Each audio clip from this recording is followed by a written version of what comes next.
Hello everybody, this is the Retro Bear once again welcoming you to a further episode of Desert Island Games, the fastest growing show on YouTube, at least that's my words, and no one's actually said them to me yet. However, we shall carry on because this week we have another strandee on the Desert Island of Games waiting to be dropped off and at some point waiting to be rescued. If you've not heard the program before, I bring on a YouTuber to talk about some of their games, their gaming history, and also we give them the opportunity to take some games with them to a desert island. 6 games that they would say they're absolute favourites or games they get the most out of.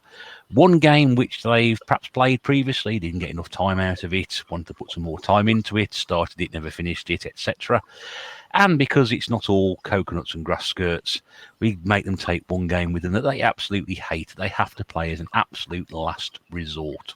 As I said, along the way, we intersperse that gaming history, talk about how they got into gaming, what led them to start gaming, how they got to where they are today. And I'm very pleased to say that my guest this episode is a man I've not known. Well, I say a man. I've not known him particularly long, but we've already forged quite a good friendship from this. Did a excellent live charity stream last year, 24-hour Gameathon, which I was very pleased to get involved with on the chat. Had a fascinating week-long battle with James at Game Zone, Bird Room, and a gaming contest which went on all week, which was really fun to watch. And does some fantastic things on his YouTube channel, game reviews. Also does a Hot Wings chicken challenge, which is quite strange because I am speaking to none other than Feed Me Chicken. Good evening.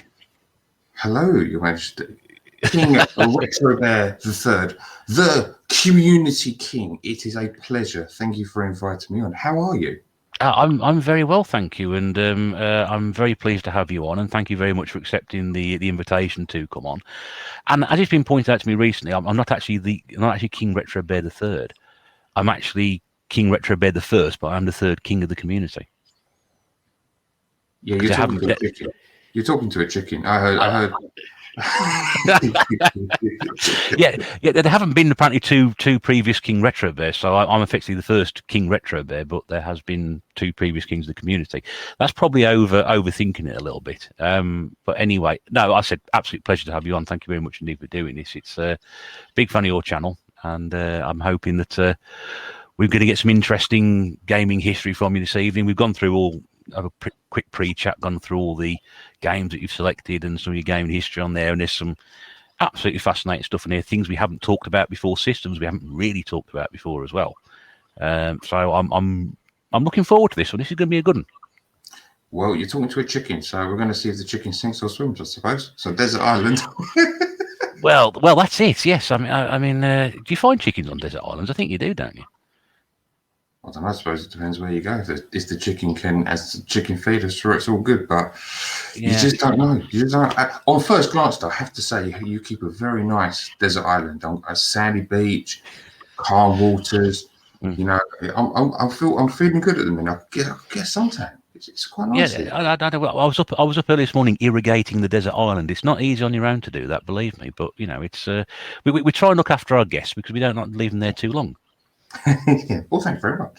Yeah, we tend not to forget about them. I think apart from Retro Red Steve, I think we just left him there, and I don't know what happened to him. But yeah, but anyway, so yeah, concept is we talk about your favourite games. We're going to start with your gaming history though. But before we start with that, because we always do this, because you have got your own YouTube channel, and I will say this, that I will put a link to your channel below, so people who haven't seen you, come across you before, can pop along and listen to the chat and see what you're all about. Just give you a few moments at the start to talk about what you do on YouTube and some any gaming series or series of interest that people may want to go across. The floor, as they say, is yours for the moment. Well, essentially, I just copy everybody else. I just don't do it as good as they do. It's gaming pickups, it's cheap games on my channel, and then a few things I do with my kids, and they make my channel all the better. So, yeah, I'm basically a copycat, and I don't do it as good as everyone else. That's about it, really. No, I don't know. I think you're being a bit harsh there. I like the fact you've got your children are involved in it, and they're quality. They are, and I think your daughter's fantastic. She makes really, really sort of funny comments, and I think that video where what game did you review together? Destruction Derby. That was it. Me and Missy Bear were sitting there watching that, thinking, yeah, she knows what she's talking about. She's answering the right questions. It's not sort of saying, "Oh, this game's really good because you." It's like, "Oh no, I enjoyed." She was giving a bit, some real in-depth analysis, Yeah, which I she thought, was. compared to some YouTubers, myself included, who give very little analysis on that. So, yeah, she's very strong mind. She takes after her mother. Yeah, she doesn't mince her words. If she's got an opinion, she'll let it be heard. But at the end of the day, that's the beauty of being a parent, really. If you can get your children involved in any way, shape, or form, and they share that same interest, you can have that sort of element within your relationship building process. You know what I mean? So it's like, it's just another way for them to grow and develop, really. So yeah, I think it's a good idea. It's great that they take an interest in that as well. And your son, you tend to do the Hot Wings challenge with your son, isn't it? That's the other one. That's his own fault. I tell you that much. I'll tell you one thing though. If we ever draw the PS4 and he ends up being Rainbow Six Siege, it's an absolute bloodbath for me. He's scaringly good at that, and I don't even carry that as a joke. I mean, I've seen him play, and before I blinked, he has cleared a whole room of hostiles. A bloodbath is coming should that game get chosen. Scary. Yeah, I don't know. It's when you look at how younger children play games like this.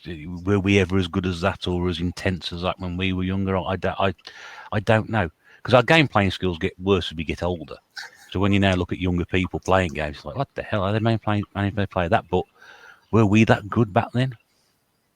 I don't know. I mean, I know my really bad at losing attitude and really bad at winning attitude have remained. So, I couldn't tell you about my gameplay over time. I know the attitude stayed the same. No one likes losing, do they? It doesn't make any difference whether you're 14 or 40. It's still, you can still get pissed off at a game and really sort of like throw the controller around or turn something off, or is it game rage quit, isn't it? I think that's what they call it. Some people would do it better than others. I am probably in that category of, if you can find the worst of doing it, and I'd be high up there. So, I've known a few people who've had a bit of a temper, which you've only ever seen come out when they play games. For some reason, it just comes out that way. Yeah. I don't know. It's very, very strange.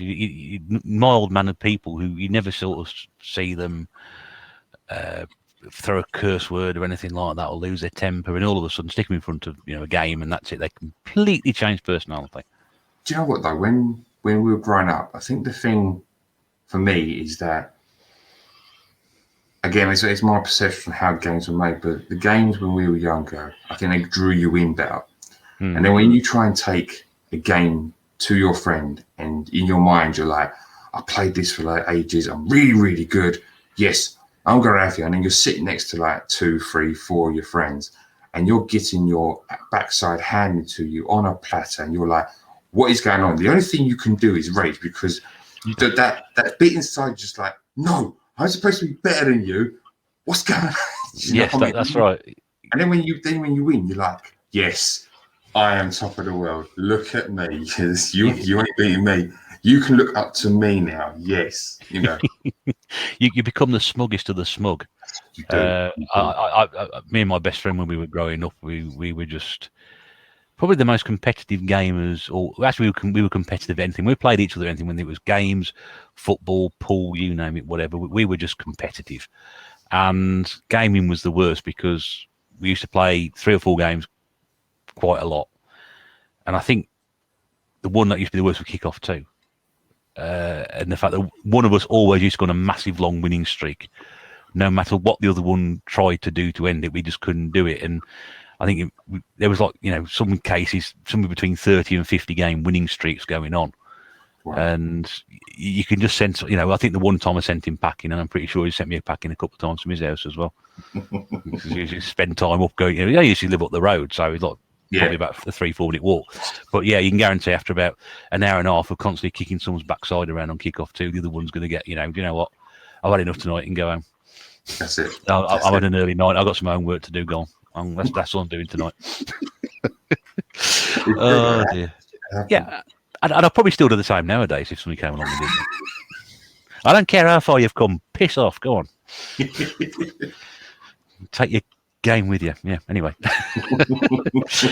Anyway, if you want to go across and have a look at Feed Me Chicken's YouTube channel, it's in the description below. Honestly, it's some great stuff and there's some great humour in there as well. And it's always good to see a YouTuber getting the family involved as well. We had Nerdy Geezer on a few episodes ago, and he gets his son and involved. So it's always good to do that. So yeah, go along, have a look, and hopefully once we've had our chat tonight, we'll understand a bit more about your gaming side as well, which we're going to get into now, because we always start with a gaming history. We've been through this before. We had a bit of a chat. Now, as you quite rightly said, and we had this repeat on a retro tip a couple of episodes ago as well.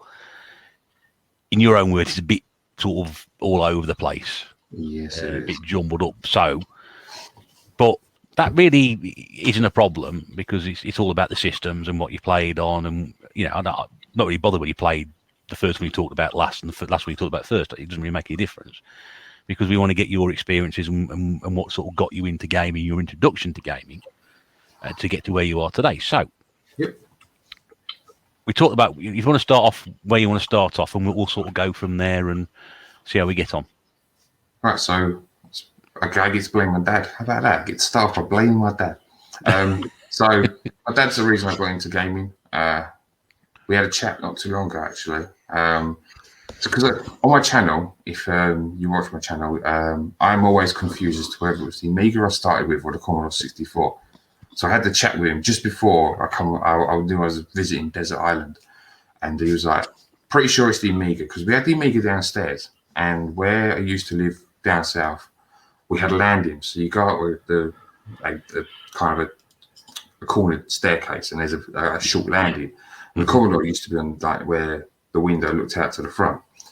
So the Amiga's there. I'm pretty sure the first game I actually ever saw my dad play, or I got interested in, for the Amiga 500, would be Street Fighter 2. On the Amiga 500? On the Amiga 500, yes. Wow, one of the worst versions ever, apparently. Yeah, do you know what? I've heard that said a lot, and I really can't see. I can't see that. Now, it may be so, but I think it's because I have no real knowledge of or perception or conception on how that game was made, or how that game came from being what it was to what it became. To me, it flew. It was a fluid game. Yeah, there's 4 discs, but you had what? Monkey Island 2, did I not have like 17 discs or something? I think I had 12, because I got an original copy of that, and I only recently managed to get hold of a load of Amiga discs, and in there was a backup of Street Fighter 2, which I've never played on the Amiga. I only played the first version that I played was the Super Nintendo. Yeah, but I mean 4 discs, but if that's your starting block, right? So obviously you've got people who will start somewhere else and then kind of work their way back. That was my starting block, so it was never. I'm not used to it. So it's like, please insert this one. Okay. Please take out this one, insert this too. Okay. But that was something that I started with, what I mean? So it was never like, there was never a digression, only where it kind of progressed from there sort of thing. I was just interested in, right, well, this is Street Fighter. This is people beating each other up. This is really good, really colourful. And I was just like, I want to play it. That's pretty much it. Bear in mind, I was absolutely rubbish. I had to be dousing for at least the first couple of years of me playing Street Fighter, because I couldn't do anything. I had to get my dad to teach me the essentials of, the basic controls. Are literally, it's like down, like quarter rotate before you press the fire button, to do a fireball or yoga flame or anything else. But, because I had the long arms, because you had the distance you could keep, right, well, that's it. I'll stay dousing for quite a while. Yeah.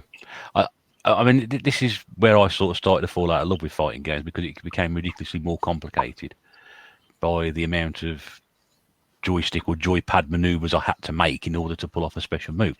I think I pretty much played most of these games apart from the very rare occasion whereby some complete fluke I pulled something off, I never pull off the special moves or anything beyond the basic punches and kicks because I can't be asked to learn the methods because it's just too complicated. I haven't got enough hands or fingers to do that. I'm sorry, but I can't imagine what it's like on the Amiga though, because obviously you've got one fire button. Or that's all you need, really. You know, again, it's not like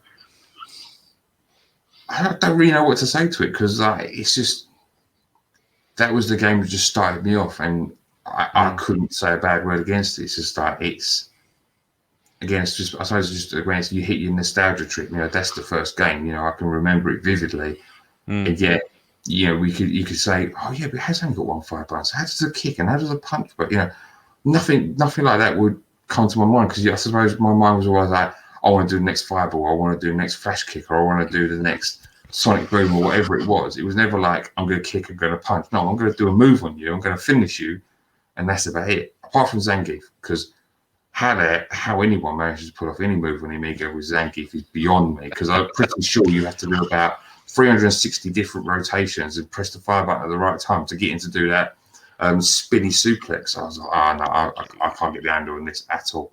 No. So sometimes you have to draw a line where it's impossible to do what it is. He was a slow, ploddy sod anyway, wasn't he?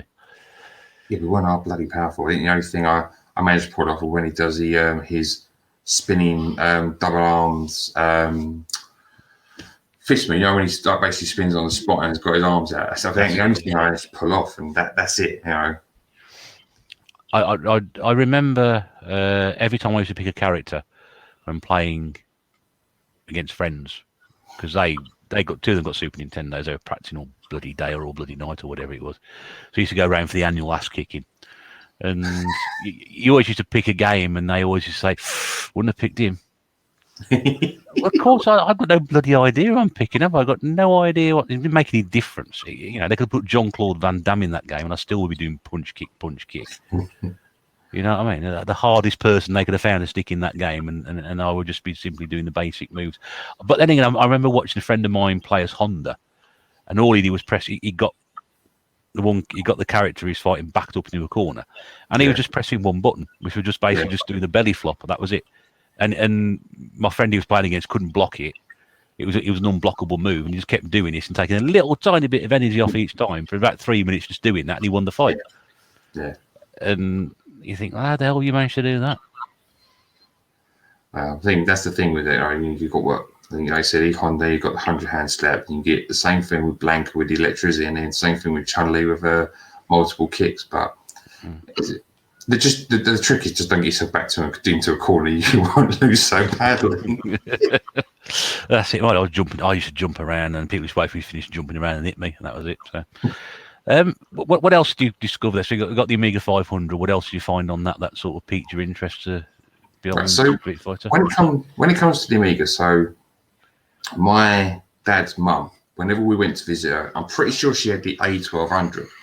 Now she had a lot more backups of games. So I came across quite a few games. So we had games such as Shufflepuff Cafe, which, if you haven't played it, Shufflepuff Cafe is essentially a Pong clone. But what makes it really addictive is the fact that you play all. They kind of remind me of characters from Star Wars, essentially, because they just look like those sorts of characters. But their paddles kind of represent who they are. So you got the fat guy, and he's got this. I think he's a long rectangle block which moves really slowly across the screen. Then you've got this robot who's got a really, really small paddle where it moves as fast as you like. And you're like, you know, if he connects with it, you've got next to no chance of hitting the Pong ball back. But the game's so addictive, you know, and I think that's a real. If anyone has never played the Amiga and they simply want to play good games, simple games, the Amiga should be where they go to, and I say that for these games I'm going to mention now. So you've got Gauntlet. Yeah. I don't think I've ever heard anyone say a bad thing about Gauntlet. I think you're right. I've got 2 or 3 different versions. I mean, I played it on the 64. A friend of mine had it on the 64. I was like, wow, this is great. And you know, I've got Master System version. I've got a version of the Game Boy. I've got the NES version. Yeah. I agree. It's one of those games that falls in that category where nobody has a bad word to say about it. You're absolutely right. It also has the I think where the Amiga also works is that I'm not sure how right I'm going to be, but I don't think there was much in the way of power with in terms of voice. So if they did voice, it had to be something that was relevant to the game. Yeah. So when it comes to Gauntlet, if anyone goes, Wizard is about to die, you know it comes from that game because it's one of those things that it's a legendary thing, you know. It's like they make it so that you have that elf is about to die, you know, and then you have that music that counts down, or the music changes because you know you're imminently going to die, and it's like, and you're like, you know, but that makes that bit you can tell someone who's played it because they will always smile, and that sort of thing is where a lot of love comes from the simple games. I mean, again, on the Amiga 500, I played Pac-Man. Pac-Man is phenomenal on the Amiga 500. The graphics are great. The colors are great. The speed is fantastic. You feel like you need to run away from the ghost. You know, it's not like, you know, I've played the Atari 2600, but, and yes, I know it's a bad port. The thing is, you don't feel the speed. You can have it as crappy as you like, but you've got to feel that there's a terror aspect to Pac-Man. On the Amiga 500, because of how simple it's done, the colors are so bright, it draws you in. You're just like, I need to run away from this ghost. Come to me, I'm going to eat this big pellet. I'm going to eat you up, you know. And that fun element, that just makes you want to keep going back to it because it's so simple, it's so well done. Space Invaders is exactly the same, you know. Frogger, Frogger, what an amazing game. It's so simple, but it's so well done. You know, it's like you want to get across that road, yeah, and obviously the levels change, and as you get, you know, it progressively harder, etc., etc. But you want to get across that road. You're across the road now. You want to make sure the turtles don't sink before you jump on the turtle. Oh, the log's not there, so you have to backtrack to then go back on another turtle to get onto that log, to get onto the next turtle. To get on. Oh, there's a fly there. I want to get to the fly that's at the end because I get some bonus points. You don't ever think, well, this is a simple game. You don't ever think, oh, this could be more colorful. This could be in 3D. This could be in 4D. This could be in 5D. This could be in 6. You just think this game is a game that I can keep on playing. And that's the magic of the Amiga for me. And IK Plus, that's a great game.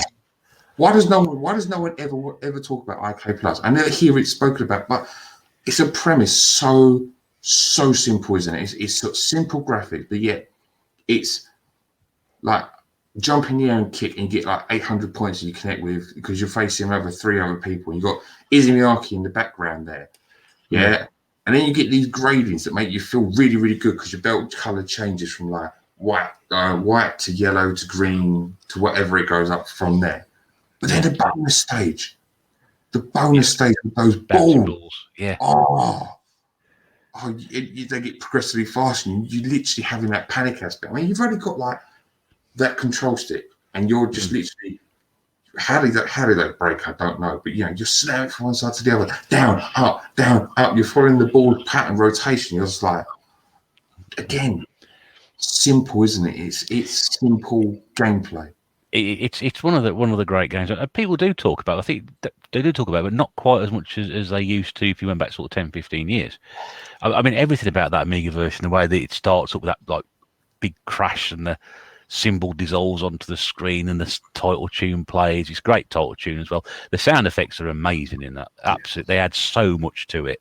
And you mentioned the bonus stage as well. You got the sound, the balls that bouncing off the shield, like yeah, it's just fantastic. It's a very basic looking game now, but the playability, we'll say about these games, basic looking, but the playability, the games you mentioned there, Space Invaders, Frogger, Pac-Man, they're all pretty basic stuff to look at nowadays, but it's how the game plays and how it retains your interest, and that's what matters at the end of the day. It could be the worst looking game ever, but if it's playable as anything, then it doesn't make any difference what it looks like or it sounds like. That doesn't make any difference. Exactly. I mean, other games I've played. I mean, you played Zool. I mean, anyone who's not played. See, Zool highlights probably my first issue is that I can't play Zool on anything other than the Amiga, simply because of how it controls on the Amiga. So the joystick works for that game. I've tried playing it on the Mega Drive, and because I'm not waggling the joystick to Like, so you get on the wall. So you basically you need to pull the joystick away to then pull it back to the wall to climb up the wall. I think you've got to press the fire button to hold onto the wall. I can't quite remember. But you try and do that on the Mega Drive with the D-pad, for example. It doesn't. It probably does work, obviously, if you get used to it, but it doesn't feel like I'm playing Zool. I feel like I'm trying to do some really complicated algebra in my head or something, because I just can't get the D-pad to work the way the joystick works with the Amiga, you know? But Zool's again another game where it's got amazing music. It's got amazing layout within its levels. It's really well thought out. You know, Super Frog, again, I know Super Frog doesn't get much in the way of love and respect, because essentially if you know what you're doing, it is quite easy. But the music, when you're younger and impressionable, that music is phenomenal. I still remember the music. You know, I know it's Lucozade bottles, but, you know, just the Lucozade bottles that give you health. You know, you're eating the apples. And the fact that when you die, you're literally hanging from your little frog head before you fall to the floor. You know, and those simple things are things that I remember, things that I fell in love with the Amiga games. You know, you got Monkey Island. I mean, I know Monkey Island is obviously on the PS2 and other consoles, but, you know, the humor and the way it worked on the Amiga, I like the graphics that the Amiga put with Monkey Island. You know, it draws me in. You know, I like having the bit of humor that they've got there. Chaos Engine. I play Chaos Engine tons, my dad. Oh, absolutely brilliant game. But, you know, top down, you're walking around and you've got to complete these levels. Hard as balls to me now. It probably was hard then as well. But, you know, again, it's just something that I will always look back on. And then going back and visiting it now, you know, it's like, the color palette was simple. The idea, the layout was simple, but it's just really well done. Yeah, I mean, you mentioned some basic games, and you sort of jumped onto real sort of technical marvels on the Amiga, like the Zool, which was competing at the time with Sonic, because Sonic sort of revolutionised the platform game on the Mega Drive and how platform games should be. And Zool was designed to be both bright and colourful and quick. I didn't get on with Zool. That's my personal opinion. I just didn't get on with it.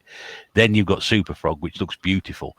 You go back and play Super Frog now, it's a little bit slippery. I tend to find the controls a little bit oversensitive on that one, but the Chaos Engine for the sort of game was, again, graphically superb from the Bitmap brothers. I mean, we know at the time that was absolute quality, and that pushed the Amiga again. So it's a fantastic machine. I had one myself as well. Quite a few people I know had one as well, and that was my first computer, my proper introduction to gaming, having spent years playing on other people's systems. So I can see why it was. You know, you're telling the story there that a lot of other people would have experienced exactly the same thing as well. So after the Amiga, where do we go after that? Backwards. There's only one way to go after that. It's backwards. Yeah. No. This again is fascinating, because most people sort of start off where you're going to go and move on from there, but you actually go backwards, which is brilliant. So I'm just trying to work out. See, I think the fact that I went backwards is just the placement of the games systems in our house at the time. So obviously in the back room, you spend most of your time as a kid downstairs. There's a TV, you know, you sit in front of it, and that's kind of your bread and butter. But where the Amiga was in our back room, and I see my dad playing it, it's like, I think that's the first time my dad saw me interested in something that he was playing. So from there, it's like, oh, Dad, you got any more games or something like that? He goes, well, you know, got one upstairs. So then I'm introduced to the Commodore 64. And again, even though I'm young at the time, and I can't really have paid much attention to tape loading times. I think my dad must have just said to me, look, it's going to take a while to load. Just be patient. And I do remember just sitting there watching the loading screen, because on some of the games you have music that comes with the loading screen, or you get this really weird noise. And I must have just been transfixed to the noise, because I'm pretty sure I never moved. So, but yeah, this whole process of my dad putting the tape in, resetting the counter, putting the lid down, pressing play, and then just seeing this multi colors of colors come on the screen, and then just waiting. Try explain that now to young people, and they will have absolutely no idea what you're talking about. In fact, more importantly, the guy, so I mentioned before, a guy I worked with, I showed him some take games a few months back, and he got no idea what I was talking about either. And he was in his early 30s, and I showed him a take game. So he said, "Well, how do they work then?" It's like, "What? How old are you?" He's only 15 years younger than me. And he don't know how this sort of technology works.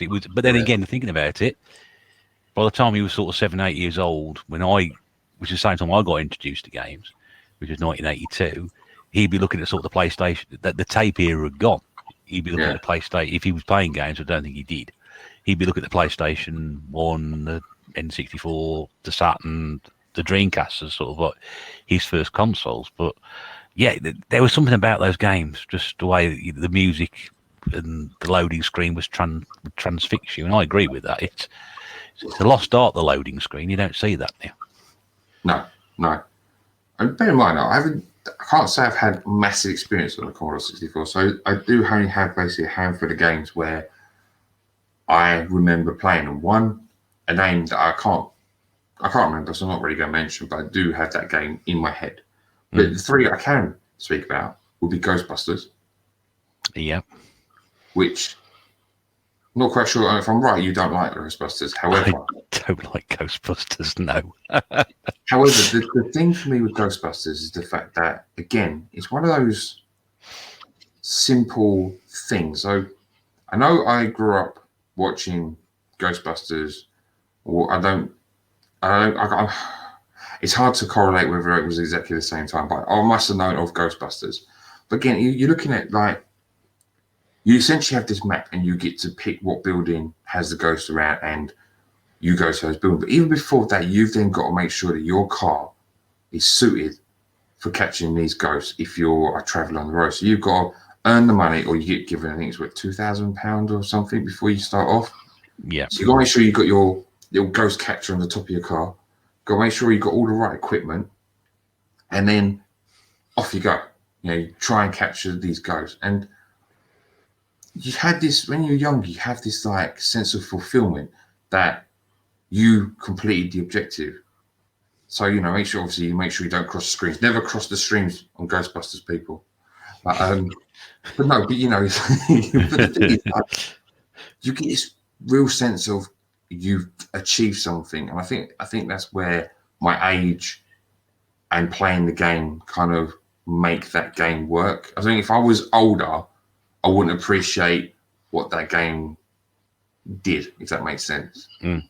Oh, it's a lot of people's first gaming experience, and people speak very fondly of it. Just my personal opinion, I just don't like it at all. But that's down to me. Well, you're not going to like every game either. So. No, that's right. And I'm not saying it to be controversial or counterproductive, but I know a lot of people have gone back and played it and said, "Oh, it's not quite as good as remember it," or and some people do agree with me. Oh, yes, at the time I didn't like it. So it's how it is. You can't please everybody. That's it. Now, one game that my nostalgia hits literally for the loading screen is Batman Cape Crusader, which obviously, if you watch my channel, a very generous YouTuber sent me that game. But again, it's a game that I only really remember for the loading screen, but it still holds close to me. It is a game that I remember, and regardless of whether I remember the gameplay or anything, it's still a game that says, right, it's a game that I want to go back and play because I remember it. There has to be a reason why I remember it so fondly, Yeah. And I can remember the loading screen, the lines come up, and then I'm pretty sure it's almost like printers in. So the screen kind of I think goes from right to left, and then right to left and right to left, and you then get the picture you see on the inlay appear within your loading screen. I don't know. It's just, again, probably one of those things that just transfixed me as a child, going, wow, that is really cool, As sad as it sounds, it's stuck ever since. And then my last game was Mission Impossible, and Impossible Mission, not Mission Impossible. Impossible Mission, that's right. Impossible Mission. I knew I said it wrong as soon as it came out of my mouth. Out of your beak. Yeah, exactly, out of my beak. A game that to this day I probably still don't actually understand what I'm meant to be doing, but it's just one of those games where I mean, you're traveling in all these elevators, you're hitting all these different rooms. You're essentially trying not to get hit with Dalek clones. I suppose there's the only way you can describe them. You're actually going to these computer screens, I think, to collect puzzles or whatever. But the best thing about it was when you fell down the hole.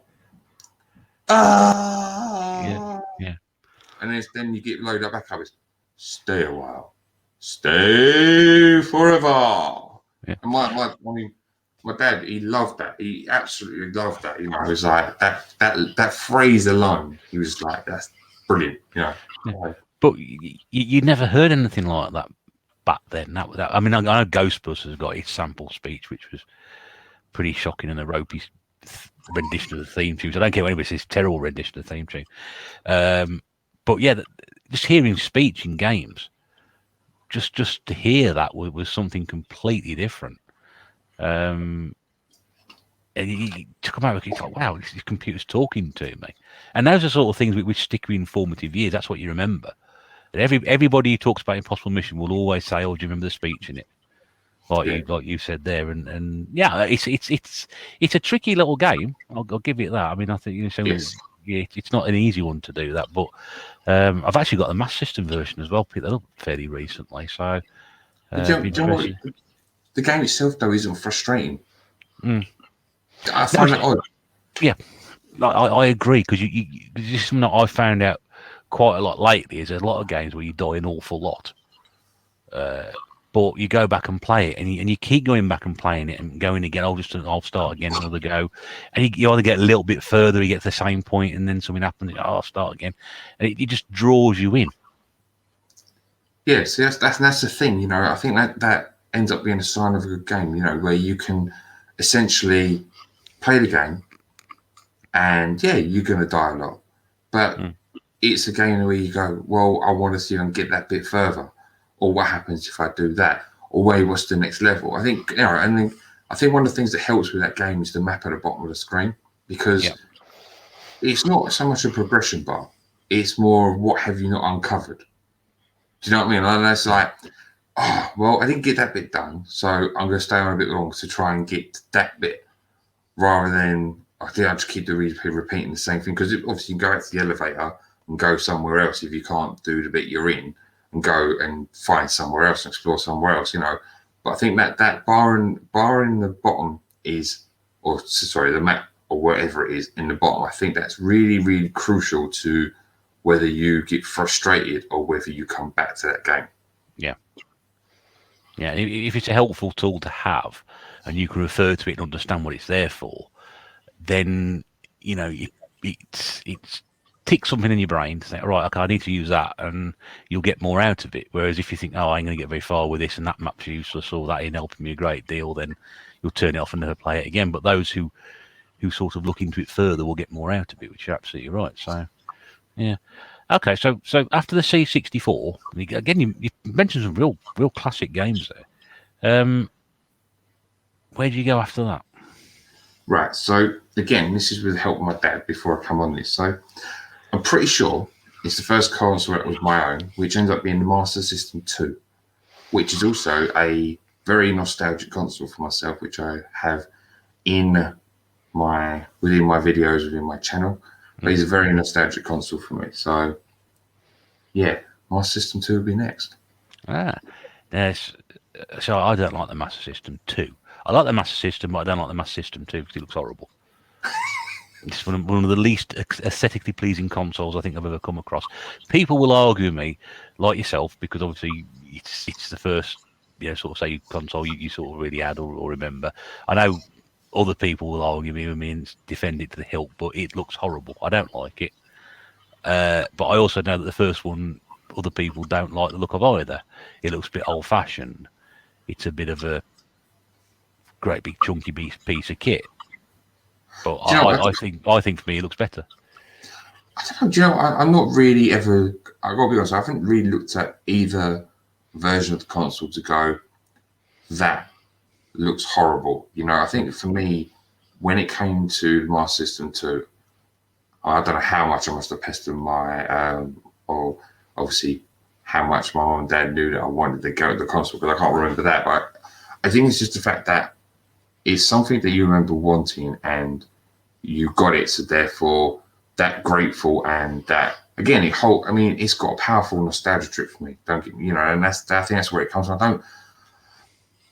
Because it's probably my first. It's going to be my first console experience, and lo and behold, there's a game built into it. You kidding me? This is like, we're talking like a futuristic thing going on here. I'm a child and I've got a game built into my system. Well, look at me, So no, I can never say I've looked at either Master System model to go that looks ugly or not. I'm more that's like, this is just a console I remember strongly and fondly. And again, you know who you are out there. Who's again, and this ended up being another gift to me recently. I mean, astonishing gift once again. But again, it's a nostalgia trip that won't ever leave my mind for all the reasons that I state on my channel. So, which game was built into yours? Sonic. Yeah, so Sonic, okay. I'm so happy to not have Alex Kidd. I know, no disrespect to Alex Kidd, but not a game that I've got along with. Not a game I've got along with. So I was grateful to this on it. I was looking, so I picked up a loose one at a car boot years ago, and mine had Alex Kidd built in, which I'm told is slightly rarer than the Sonic 2, the Sonic one. So for some reason, I've managed to at some point acquire a manual for Alex Kidd in Miracle World. I remember asking Nath Retro this. He said it's probably because you got Alex Kidd being built into your Master System 2. I said, was it Sonic in? He said, no, it's probably built in. So when I put the Master System 2 on, lo and behold, it's Alex Kidd built in there. So which explains why I've got an Alex Kidd manual loose for some reason. I don't know where that came from. But yeah, so Master System 2, I mean, I'm on a Master System kick myself at the moment. I lovely little system. Absolutely love it from top to bottom, regardless of which console you have, whether it's the first one or second one, whatever it looked like. It didn't make any difference. The game still played the same, regardless of that. And there's so many great titles for it. So many original titles and arcade conversions. Well, see, I can only remember like a short. So where I've been going backwards now, and obviously exploring and expanding my gameplay, game knowledge, game whatever you want to call it. I'm going to do my best to remember what I had at the time. So the games that I remember specifically will be Streets of Rage Streets of Rage 1. So I got that with my system at the time. Right. Again, there's no even need to go into Streets of Rage, the first one, because everyone knows about it. But again, you can't escape it. It's a great game. R-Type. Now, the reason R-Type stays in my head is just for the fact of where I got it from. Now, I remember it. Now, this is so long ago, but I remember buying it for £3. I said to my dad, £3, right? But this was out. He thinks it was down south in Dagenham Market.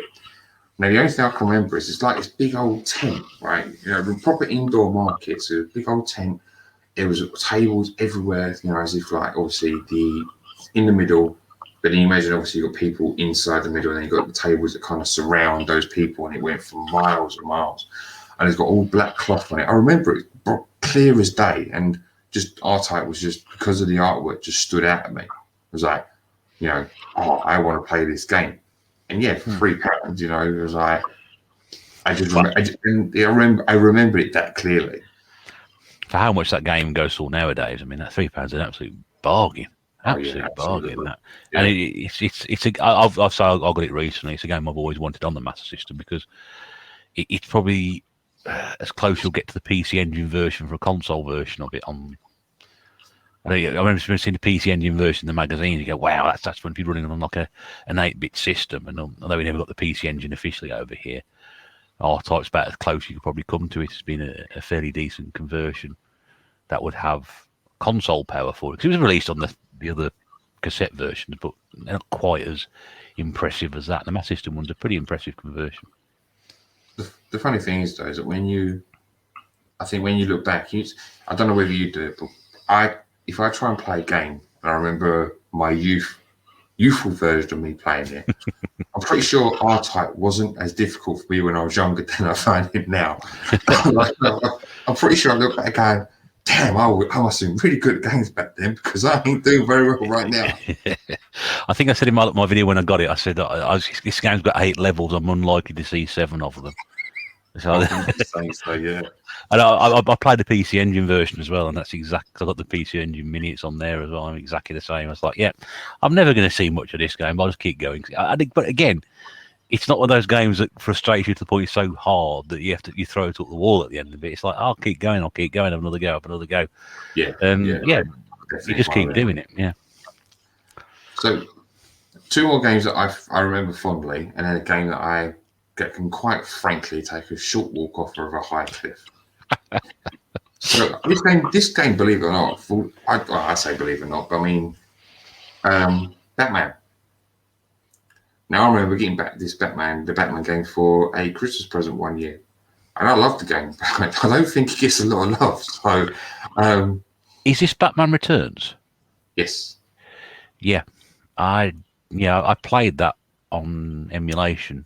Yeah, I'm not a big fan of it. Again, it must be nostalgia for me because when I was playing as a kid, I still enjoy it now. And now I've played a little bit of it, but no, I enjoy the game. There's not much I can say about it. I mean, you get to use your grappling hook, swing around for a bit, obviously rappel yourself up and everything. But yeah, I must just be a gameplay thing for me. But yeah, I still enjoy it now. Mm. And a game that I know you don't like, but I can only remember getting as far. I want to say it's level 4. But I could be completely wrong. That's Tom and Jerry, the movie.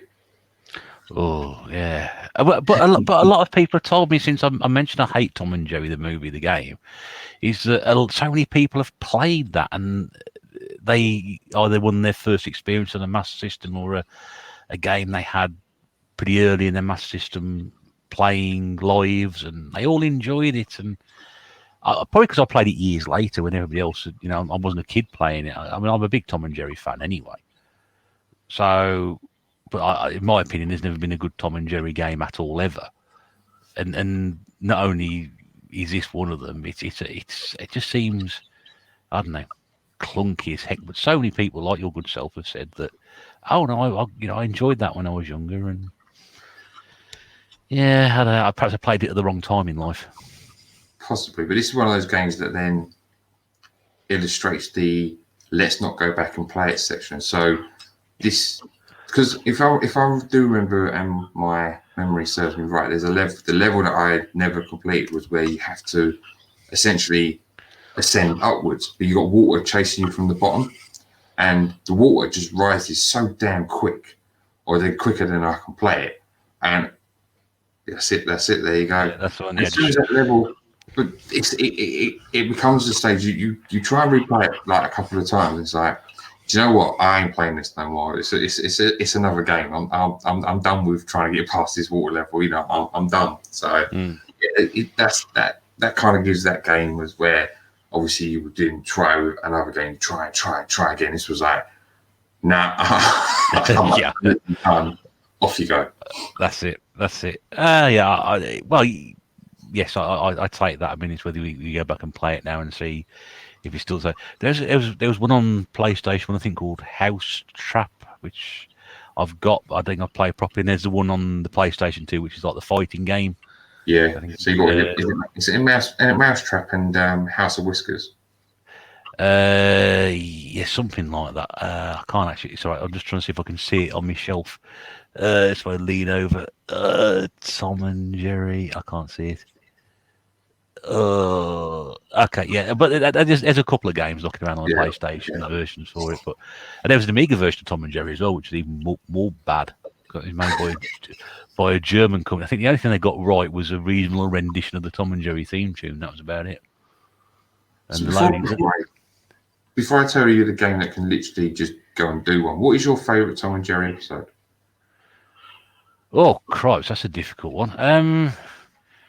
Wow, there's one quite early on where it's probably going to be early 1940s, where Tom's trying to he buys a book about how to catch a mouse, and he spends the entire sort of 7 minutes doing different traps and ways of catching Jerry. It always backfires on him to the point where he's had top of his head blown off. He's wearing an orange wig which he's sort of stapled on, and basically ends with the house falling down. And I like that. There's just so many good episodes of it, and I've recently got the whole collection on DVD. I may have mentioned before. So you can get it from Amazon. It's about £15, I think it is. It's got all the Hanna-Barbera ones all the way through. It's even got the 1960s stuff on as well, which Chuck Jones did. Wow. And I'm a massive Tom and Jerry fan. The more violent Tom and Jerry is, the better for me. It's especially when Tom's shouting and screaming. Just that sound effect is just absolutely brilliant. I think one of my favourites. I think Jerry just walks up behind them one time, trying to attract his attention, just pulls a bit of his fur off, and his tongue goes, ah! Yeah. It's absolutely brilliant. I think as on a retro tip said to me on 2 episodes ago, you can sit down in front of Tom and Jerry, and you will laugh your socks off. It's that sort of thing. You can watch other cartoons and enjoy them, but you can sit down and you'll actually laugh yourself stupid on some of the stuff in that. It's amazing.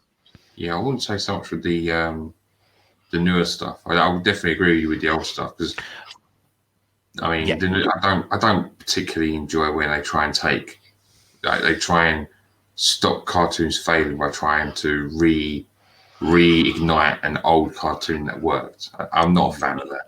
No, I saw there's a new Tom and Jerry film out at the moment. It all came out recently, and I think I got about 10 minutes into that before I thought, this isn't going to work.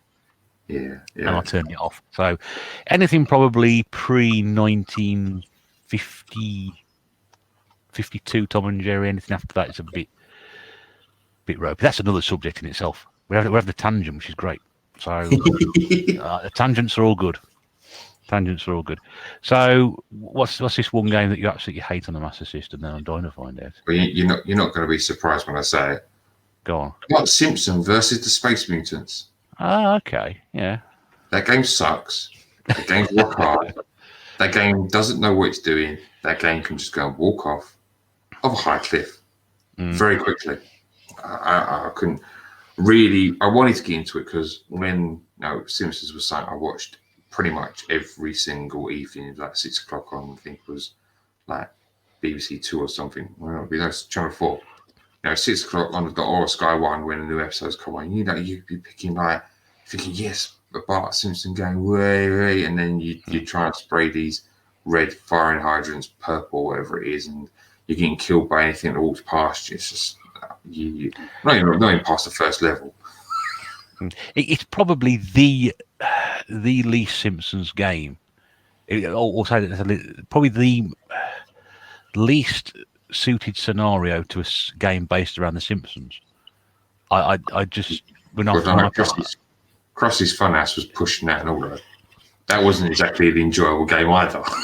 No, but I found it more enjoyable because I do like a bit of a puzzle game, and at the time, things like Lemmings was quite popular, so it's a little bit like that. So people played Lemmings that enjoy it, but tagging the Space Marine, it just didn't fit the Simpsons at all.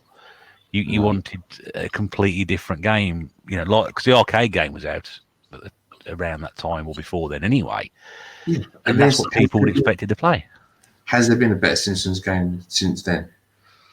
Oh, well, yeah, I've got a lot of fun for the two. I've got a lot of fun time for Hit and Run and Road Rage. I enjoy both those games. I think they make good use of the Simpsons license. It's full of Simpsons humour. True. If you had all three of them lined up, which one would you pick? I'd probably pick Hit and Run. Oh, fair enough. I don't mind the arcade, but I prefer the sort of home versions for it. And of course, the Simpsons game, I don't think it's a bad game as well. I think it's full of the Simpsons humour and a little bit elements of the TV series. I played the Wii version quite a bit, and there's that sort of Land of Chocolate sequence which they've been dispersed into the game, which is really quite good. So I like that. But I think they've got better. The first sort of rack of Simpson game that came out, although the Game Boy ones get a lot of stick.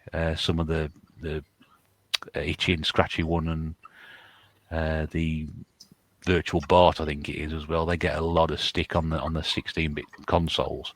So I think as they've got on a bit, they've actually got a bit better. You got Simpsons skateboarding, Simpsons wrestling. And again, you're taking something and bolting it onto a franchise. Yeah. Okay, Bart has a skateboard, but you're going to base an entire game about skateboarding? No. And where the hell wrestling comes into The Simpsons, I've got absolutely no idea. So it's the most pointless license ever. No wonder it gets slated all the time. So from the Master System, I want to touch on this system which we mentioned briefly, because I don't think we've ever spoken about one of these. If my previous guest has spoken about it, I do apologise. But when I hear things like this crop up, I'm going, oh, that's really exciting. It's not going to be as exciting as you hope it is, but yeah, go on.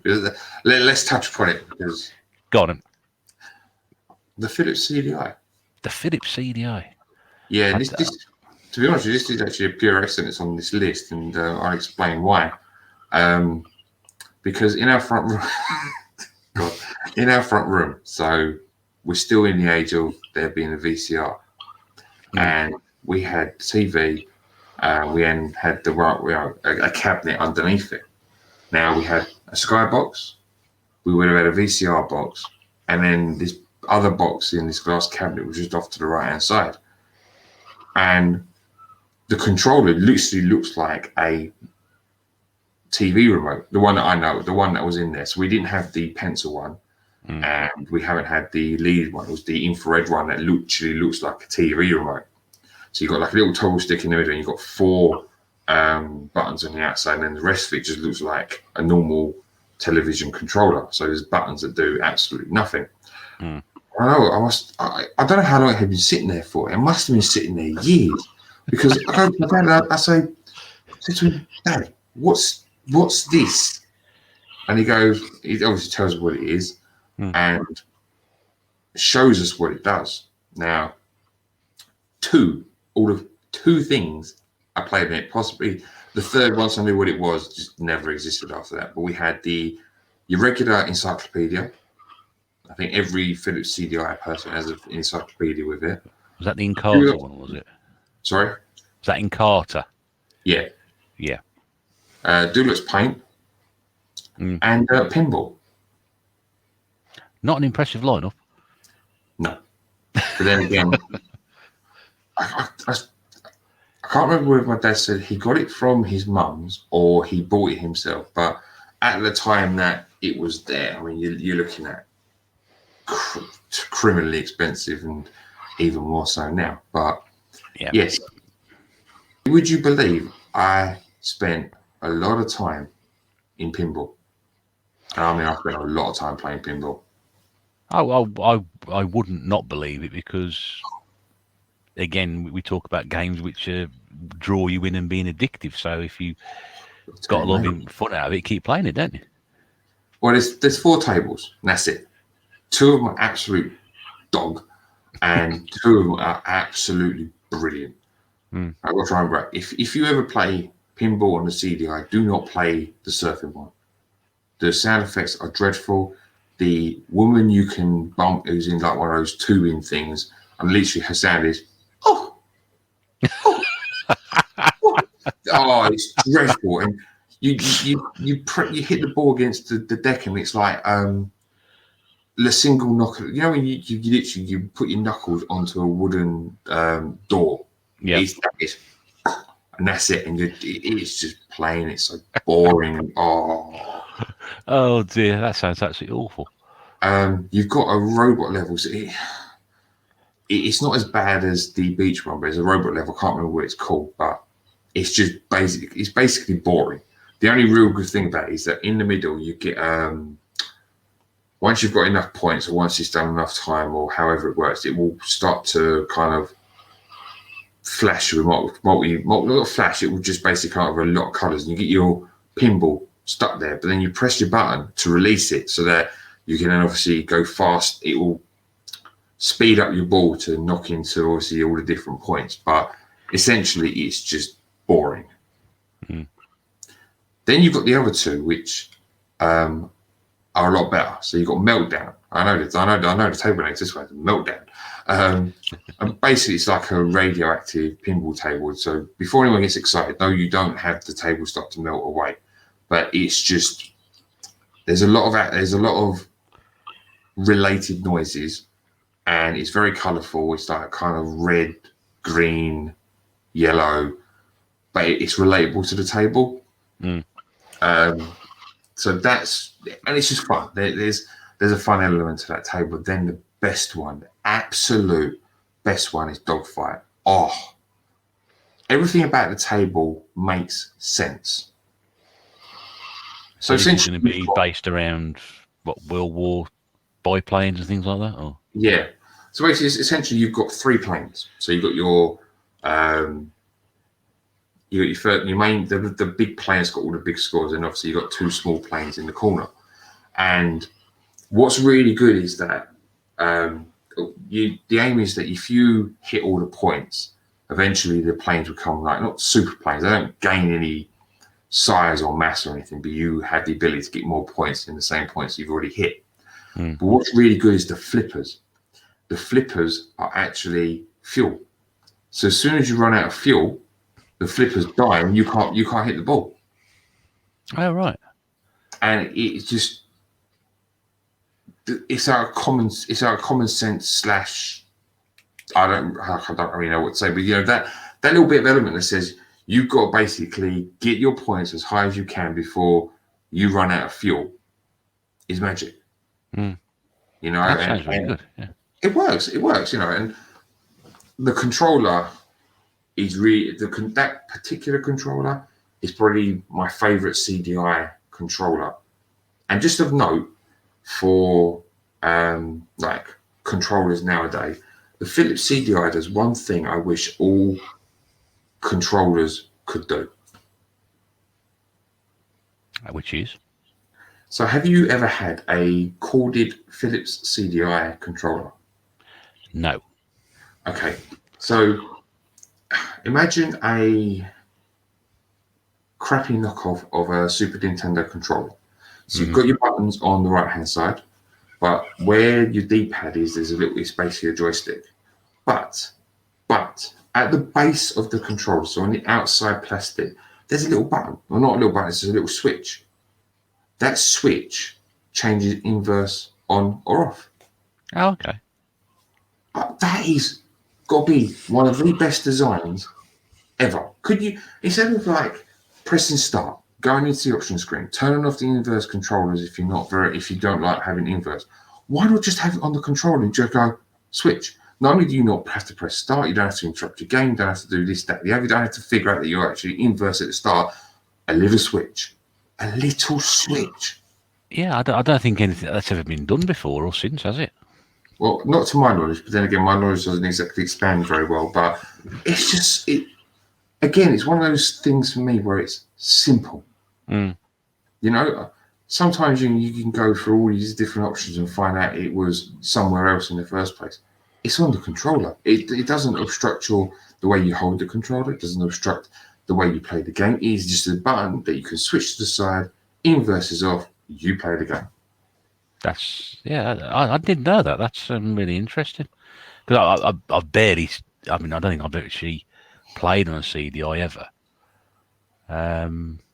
So that is really interesting to know, because I don't think, that would have been really handy if you went back to sort of the flight simulations of the early 90s on computers and just be able to do that without having to go into the settings. Just flip a switch on a controller and you can invert the controls, because that's how flight games operate, isn't it? They need, you do find a lot of them have these controls inverted, so you just need to switch them around, because that always catches me out. I guarantee I'm pressing down and going up and up and going down. It always happens. Hate that. That's really, really interesting. I never knew that about the CDI. Well, we'll jump away from your gaming history for the moment, because we've been going about an hour. We haven't talked about any of your favourite games yet. Well, we're having so much fun. I know we are. This is it. I'll tell you what, I'm actually really enjoying it so far. This is really, really cool. I'm pleased. I'm pleased you're enjoying this, because I'm learning, and I'm hoping everybody else is learning a lot more about the way you got into gaming as well. You mentioned some cracking games you played so far, which is fantastic. And you've talked about Tom and Jerry as well, which is even better, which endears you to me even further than you are now. That's great. So let's do a couple of games, or a couple of 3 games off your favourite games list. And we were talking about the Amiga earlier, so you did pick an Amiga game. I did. And I'll let you tell us what it is, which is Sensible World of Soccer. sensible world of soccer, not the actual original sensible soccer. Is there a reason? Is there a reason for that? Yeah, because I own this version of the game. If I had the other one, I might pick the other one. But the essential part is that with sensible soccer, there is to me, you need to keep playing the game, because when you first play it, there is no way you are able to control that football at all, because it doesn't stick to you like glue. There's not much in the way of actually running with the ball. It's a game where essentially you have to get good, but the only way you do that is by constantly playing and understanding it's not even really the physics of the game, it's just understanding how the game plays. The game encourages you to get better. And I'm on a desert island. What better thing to do than hone my skills on a game that I essentially am pretty crap at right now? It's good. It's a good point. Can't argue that. But this is not just that, though, is it? Because I know to my knowledge, you can't do transfers within the game. But what you can do is you don't have to be playing the game. You can be a coach. So you have that other aspect. So not only do you can just play the computer, but you can play the Premier League. You can play your League One or your League Two. You can play in France, Germany, Spain, Finland, wherever you want to play. You can experience these different teams. There is a surprising, especially when you think about the Amiga, how far back we are here in my gaming history. The sheer amount you can do and the sheer different countries you can visit to play. I know essentially it's going to be the same thing in palette swap or whatever, but you still have that ability. Your brain still operates. Oh, I'm going to be Real Madrid in Spain, or I'm going to be, Tottenham Hotspur in England. Your brain then says, right, well, I'm going to try and be the best I can be. Or if you're going to be a coach, you're going to play tactical. So you're going to do 4-4-2, 4-5-1, sweeper, diamond, all out attack, all defense. There's so much more than just the simple game. And then it's can you get good in this game? Yeah, you make some good points there as well. The one you mentioned right at the very start about the ball not sticking to the feet. That's always an issue with when you play old football games, is that they are based around the ball being glued to your foot, so it makes manoeuvring a little bit more easy. Whereas if you're playing a game like Sensible Soccer or Kickoff 2, because your player is moving, the ball is moving, and you tend to lose control of it. So people who aren't used to playing games like that, where the physics are meant to be more realistic, then the opinion tends to be this is a terrible game, but it's not. You have to hone your skills and get good at it. And I know there's people who hate Kickoff for exactly the same reason. I never had that problem with Sensible Soccer, but that may be because I was quite proficient in playing the Kickoff 2 game, so I'm used to the ball moving around all over the place. Well, sadly for me, I was good when I was younger. Again, I highlight my digression in gaming, but when I was younger, I don't remember having a problem with the ball sticking to my feet. But nowadays, it's like, where the hell is that going?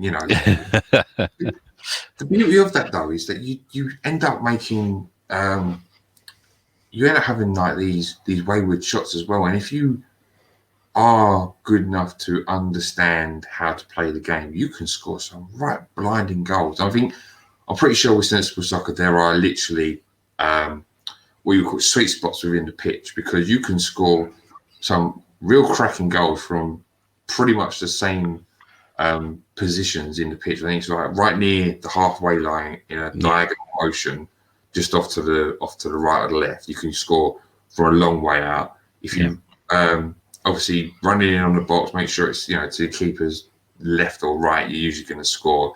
And then just bending the ball from outside the box, you can do that.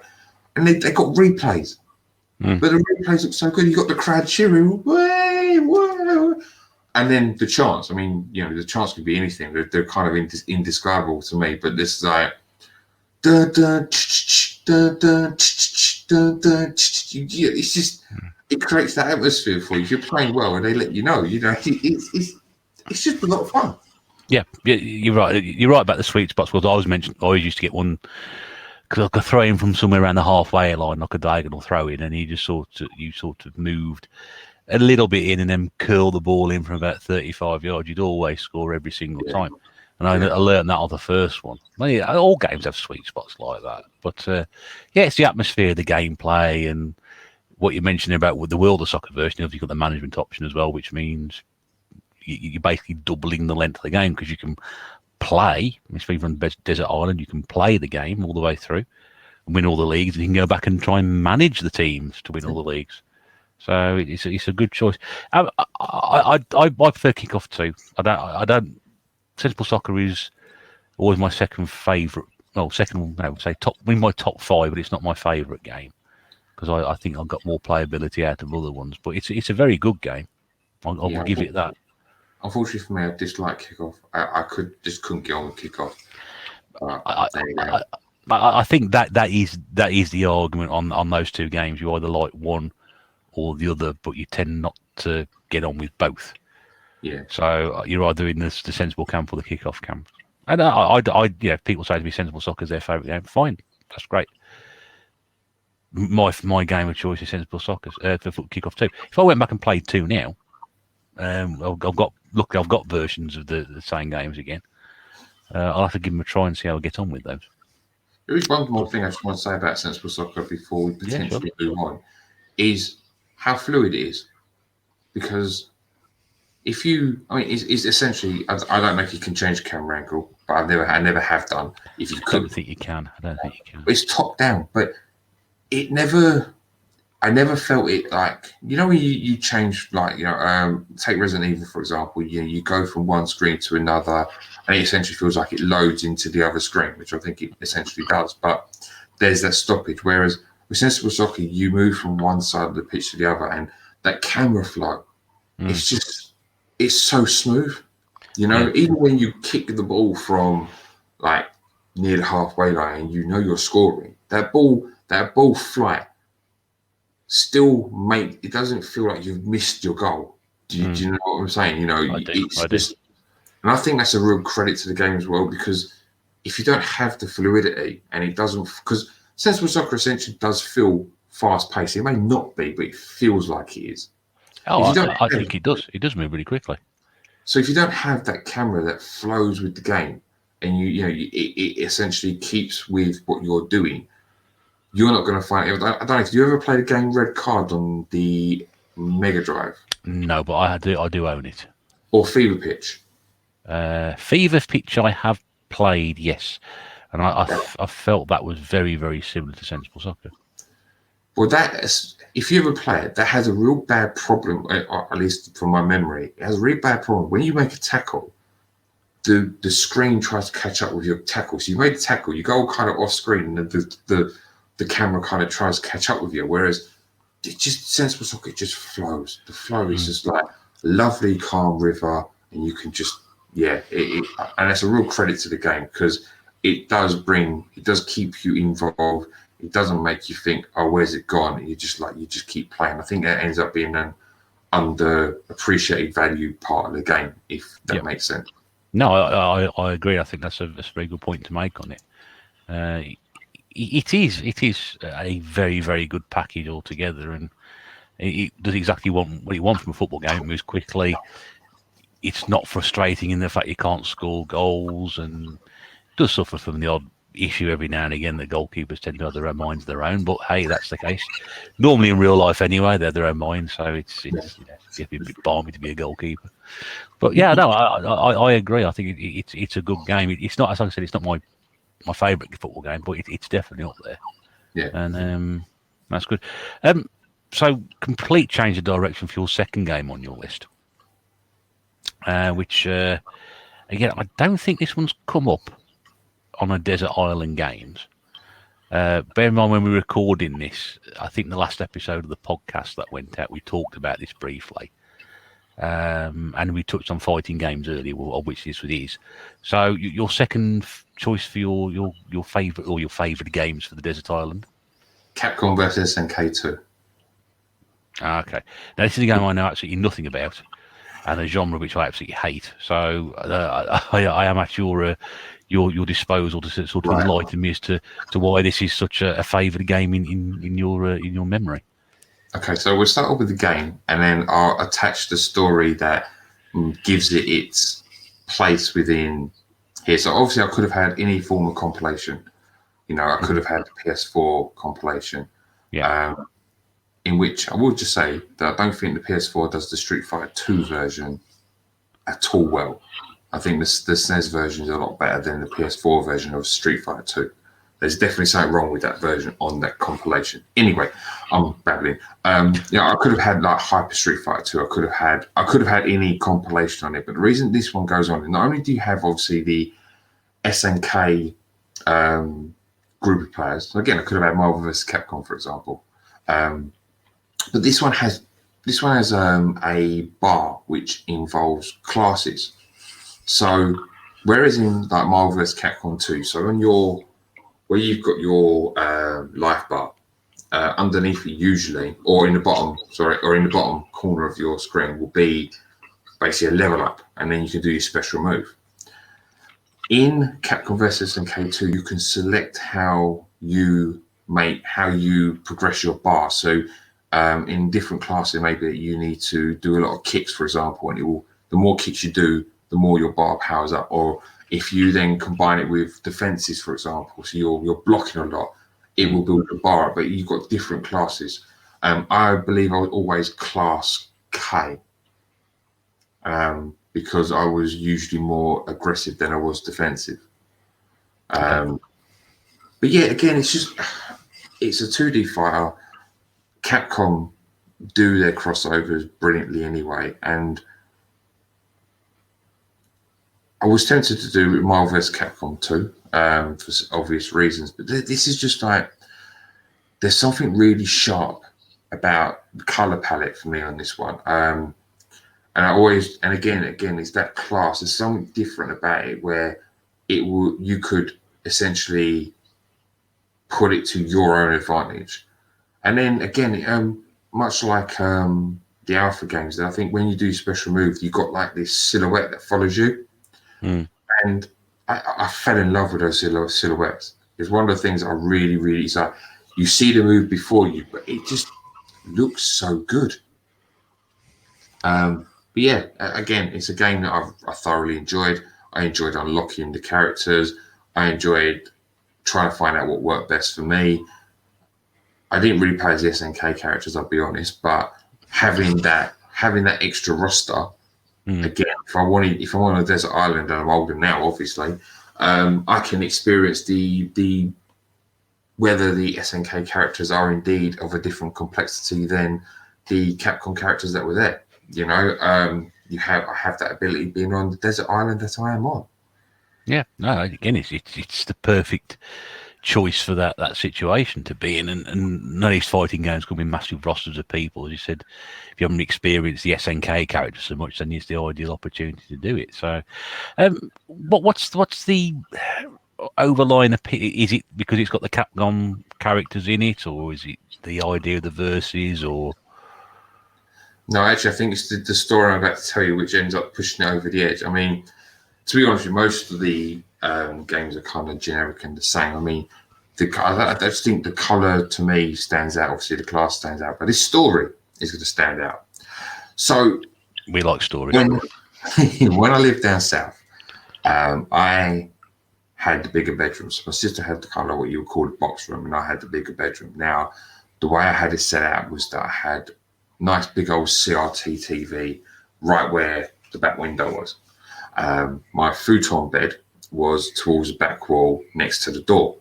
Now, because obviously I wanted to play games and I didn't, parents don't want to hear the noise if they went to bed or whatever, I had my dad's headphones. Now, these were fantastic. He gave me extensions so I could play from where the TV was to my bed. Well, once you've got the sound up, you don't hear yourself.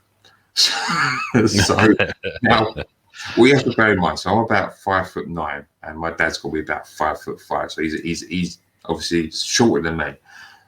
At the end of the day, the way my parents brought me up was that you respect your parents. So if no matter what the size are, if they're angry and they're pissed at you, well, that's a whole different ballgame. You don't go there. Yeah. Well, because I have no idea what time it is. I've been playing the game probably from about 8, 9 o'clock at night, and I have no idea what the time is. So, and with me, like I've mentioned to you earlier, I am a very, very engrossed gamer. So, no matter what I'm playing, good, bad, indifferent, I am going to get into that game.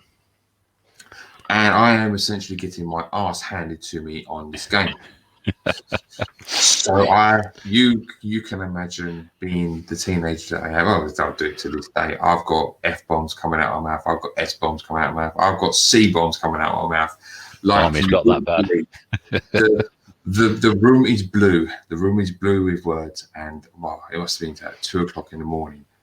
I don't hear the door basically slam open. It must have slammed open because there was the door was like kind of reverberating off the wall, if you want. But you get the peripheral vision, didn't you? So you imagine black room. You got essentially like blue light coming off the CRT from your game in all these multicolours, and then you kind of got this shadow coming in your peripheral vision. Well, I don't think I've ever moved from one place to another so quickly. It was like, I think my dad's word, would you turn that fucking thing off? Or will you shut the fuck up or something like that? I know he was not happy. I still remember the look on his face now. And you look at your parent and you're just like, okay, I'm sorry. It was it didn't matter where it was. That PlayStation 2 went off at that moment. That CRT went off at that moment. I went to bed and I was like, I'm going to sleep now. So, it was. That's a great story. It was brilliant. It was one of those memories that you remember forevermore. And essentially, that moment alone just pushes it there to there's your memory. It's a great game. It's a game that's going to keep me occupied, but that memory alone just makes it a must-have or a must-play for me while I'm on Desert Island. So there's the great things about these games which produce all these stories and interesting moments in your life as well. And I don't think I've ever had that sort of problem really. I think the only time I've been sort of an hour of that sort, it must have been about 4 o'clock. I come up from the pub the one night and I was absolutely out of it. And I just sort of came into my bedroom, which ironically is the room I'm sitting in at the moment, which used to be the bedroom, the gaming pantry. And I just sort of came in, I got me Walkman out and sort of put my headphones on and just sort of lay there. I can't remember, I think it was a David Bowie album I think I was listening to at the time. And I just remember getting in about 11:30, just sort of like absolutely smashed, lying on the bed, putting it on. And about 4 o'clock in the morning, my dad sort of like shaking my leg because I left the light on and everything. I was just lying there with me Walkman like that. And of course, I got it on auto reverse, which was going back and forth, back and forth. I was fast asleep, and he just said, "Go to bed." So I'm in bed. But I thought I must have passed out. He sort of seen the light was on down the hallway and just sort of came in and shook my leg and sent me straight to bed, which I was already half in bed, but I wasn't actually in bed. I was still fully clothed. I just sort of lay on the bed, got my Walkman out, and that was it, and gone. Yeah. And they tell you to go to bed. Yeah, like you said, my light was out straight away. I was in that bed in less than 5 minutes, gone to sleep. Anyway, so we've got a sports game, we've got a fighting game, and now we're into one of my favourite domains, the driving game, but also on a system that we've talked very, very little about on Desert Island Games. So I'm happy to say it's one of the few systems that we haven't spoken about. Get in there, and this is why I'm more interested to know more about this, because the game I've never played, so I've got no experience. This game, I didn't know this game existed. I know this about the series, so I'll let you say what the third game is. Well, how about you say the system and I'll say the game? Yeah, okay. If you want to do it that way, yeah. So this is for the very first time on Desert Island Games, to the best of my memory, which, let's be honest with you, isn't the best, but PlayStation Portable, PSP. And we have Burnout Legends. Burnout Legends. Now, as I said, I know absolutely nothing about this, so you'll have to, once again, provide me with the education for what this game is all about. I'm interested with the word legends attached to it. Right, okay, so this is going to be another tangent, but I Well, the thing is, I love the Burnout series. So I was introduced to Burnout around Burnout 3 Takedown on the original Xbox. Mm-hmm. So the thing, I think I must have hit, I would say I probably hit Burnout at the right time. And the reason I say that is I've played Burnout 1 and 2, and obviously they're not refined. You know, they haven't reached their peak. So, but with Burnout 3 Takedown, the Burnout 3, it's not Burnout 3, no, Burnout 3, and you got Burnout Takedown on it. Anyway, however it goes, I'm sure There's Dominator as well, isn't there? I'm pretty sure. Yeah. There's four of them, I think. I know it's Takedown, wherever I've got it, but anyway, that was the one I got introduced to. Now, when I got introduced to it, you felt speed. You felt the speed in the game. But you didn't feel it to where, obviously, the background the foreground, isn't coming towards you quick enough. They managed to do it really well, where they balanced this whole element of speed with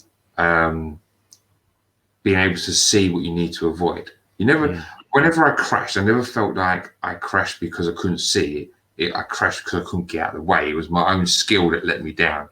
Yeah. I think that's a really good compliment to that game. That's how I felt. I never felt like, I always felt I let myself down. It was never the game letting me down. Yeah. And I fell in love with the game. But what worked really well is that I found it on the original Xbox. And it goes on to a point, which I'll get onto just pretty shortly, about controls. But because I found it on the original Xbox and how easy it was and how my fingers sat with the controller, I absolutely fell in love with that game. It was one of the reasons once I played it, I had to go and get, at some point in my life, how I would have to get an original Xbox. I didn't have it at the time because I played this at a friend's house first. Now, progressed from that friend to a guy who I refer to as Ballistic Headshot. He had a PSP, and we would go into Romford, and we would go into game. No, it was game. Was it? Hold on. No, it wasn't. Game Station. Game Station. That's the one. Yeah. And obviously they did their deals. I remember buying Burnout Legends. I remember having the PSP, and with me and him, there was always this thing of not progressing until you've got that gold. You couldn't progress until you've had the gold. So he had the PSP, he had Burnout Legends, and I ended up having the PSP with Burnout Legends. And obviously the great thing is that it's portable. And the music that they had there was great. It worked with the game. And again, what they did well with PSP was not lose the element of what I played on the original Xbox. I know it's not the same system, but obviously the game, I felt the same speed. I felt like if I crashed, it was my fault. The colors were immense.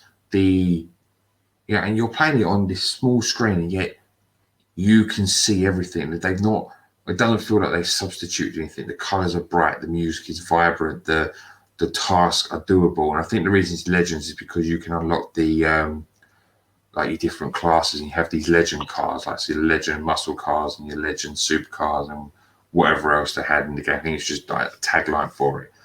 But essentially this game was just speed, destruction, and fun. And where I was obviously it was always one-upmanship with my mate, and he was like, well, I've got gold on this. Have you done it yet?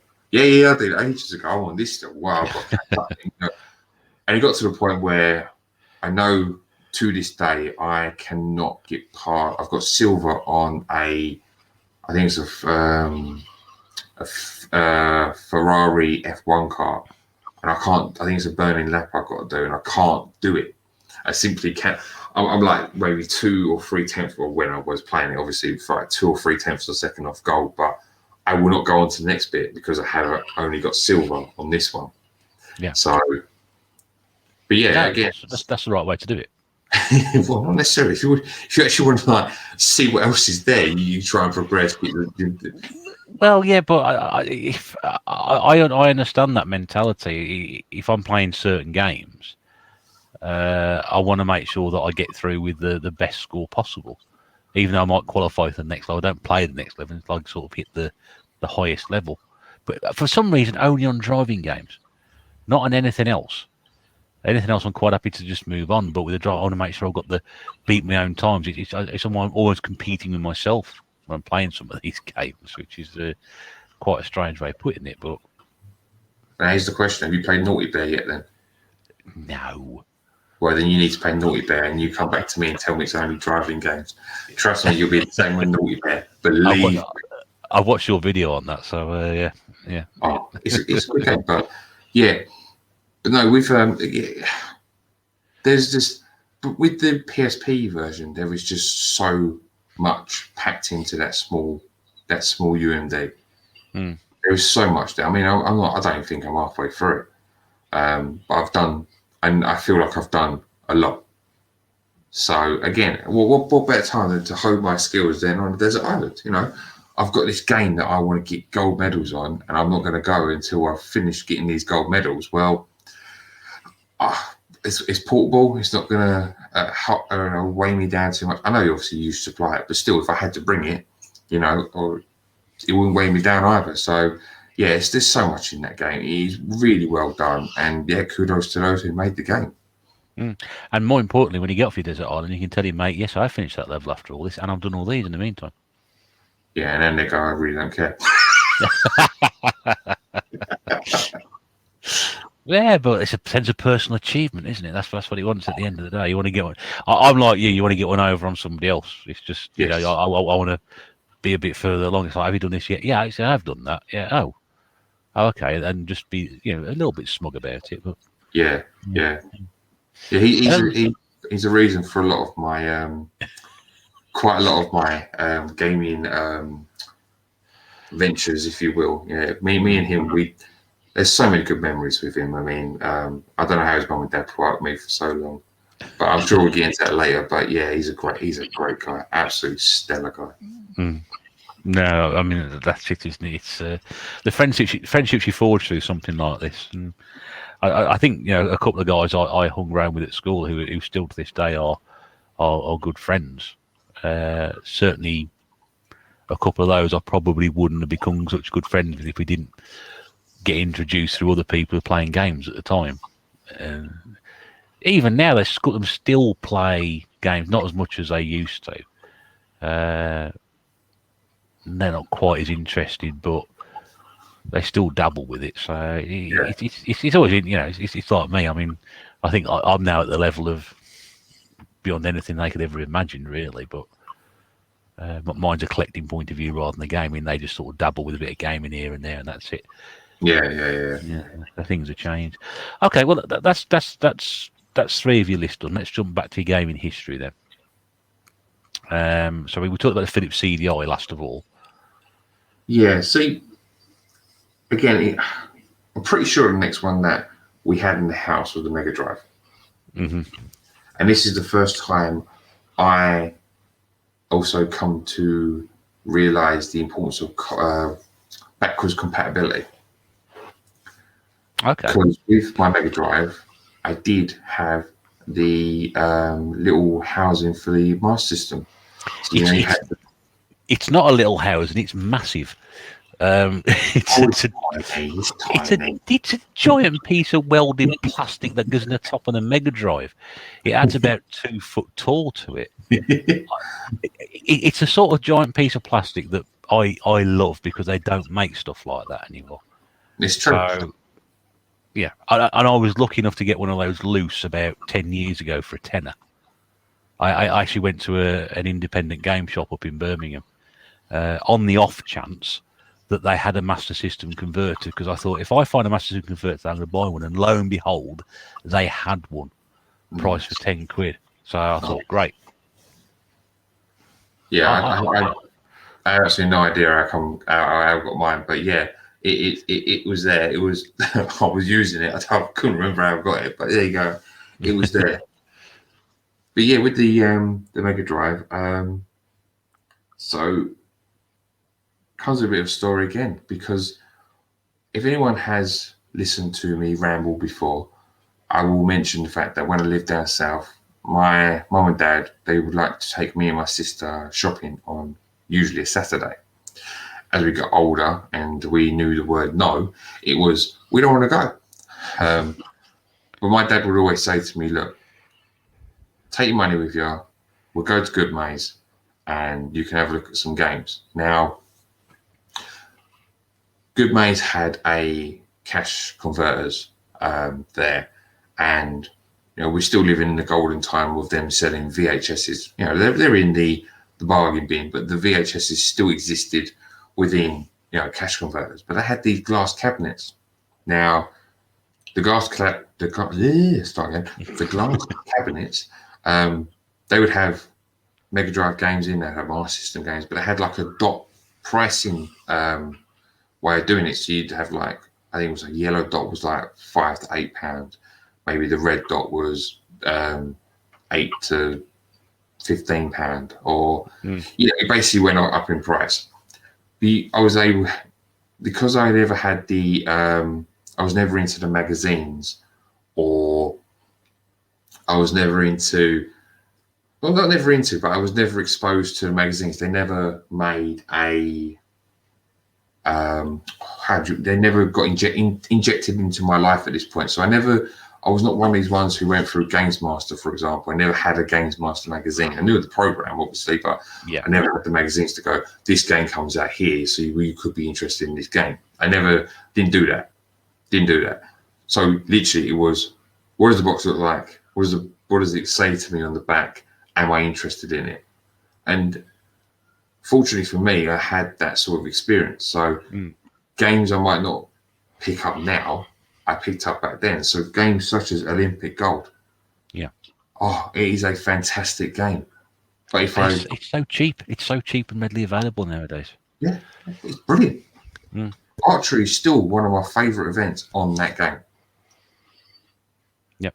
I agree. It's a fantastic game. It really is. I got it ages ago, and it's because it's an Olympic game, there's so many different events to choose from, but it's so much value for money in it, and I like it as well. Yeah, I like all those multi-format games. I played the Winter Olympics and Summer Olympics and California Games and all those years and years ago. So yeah, that sort of thing is right up my street.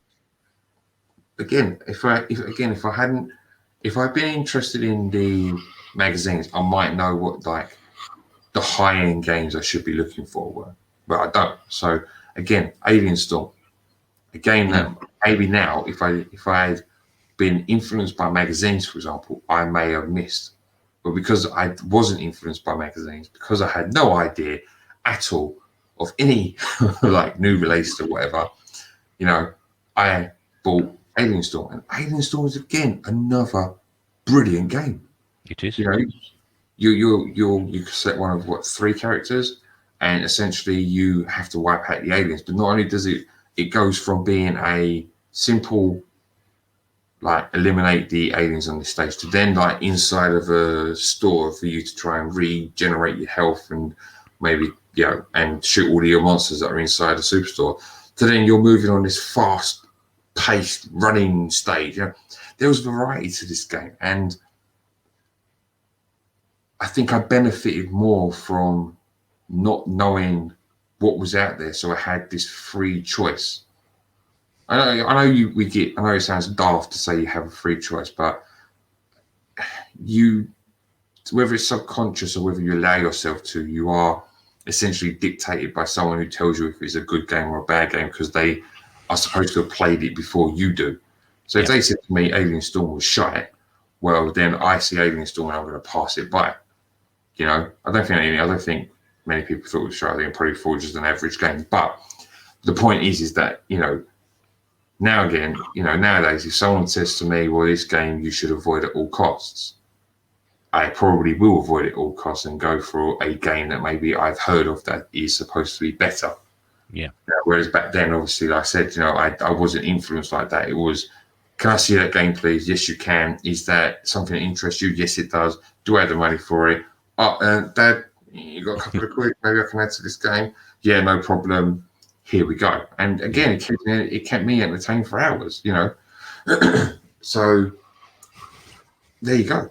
Yeah, no, I agree with that logic. It's and especially then, because if you weren't, as you said, au fait with some of the games, then simply by just looking at it and getting a feel for it, does it sound all right? Because you'd have that if you went back to the 8-bit days, the tape game. You went into the news agents. There was a giant rack of them, and a lot of the time, their magazines can only review certain games, and there were hundreds of games. So you just sort of look at the game and read the back of it, think does that sound any good or not, and you've got no idea. Then you just buy that and see if it was any good.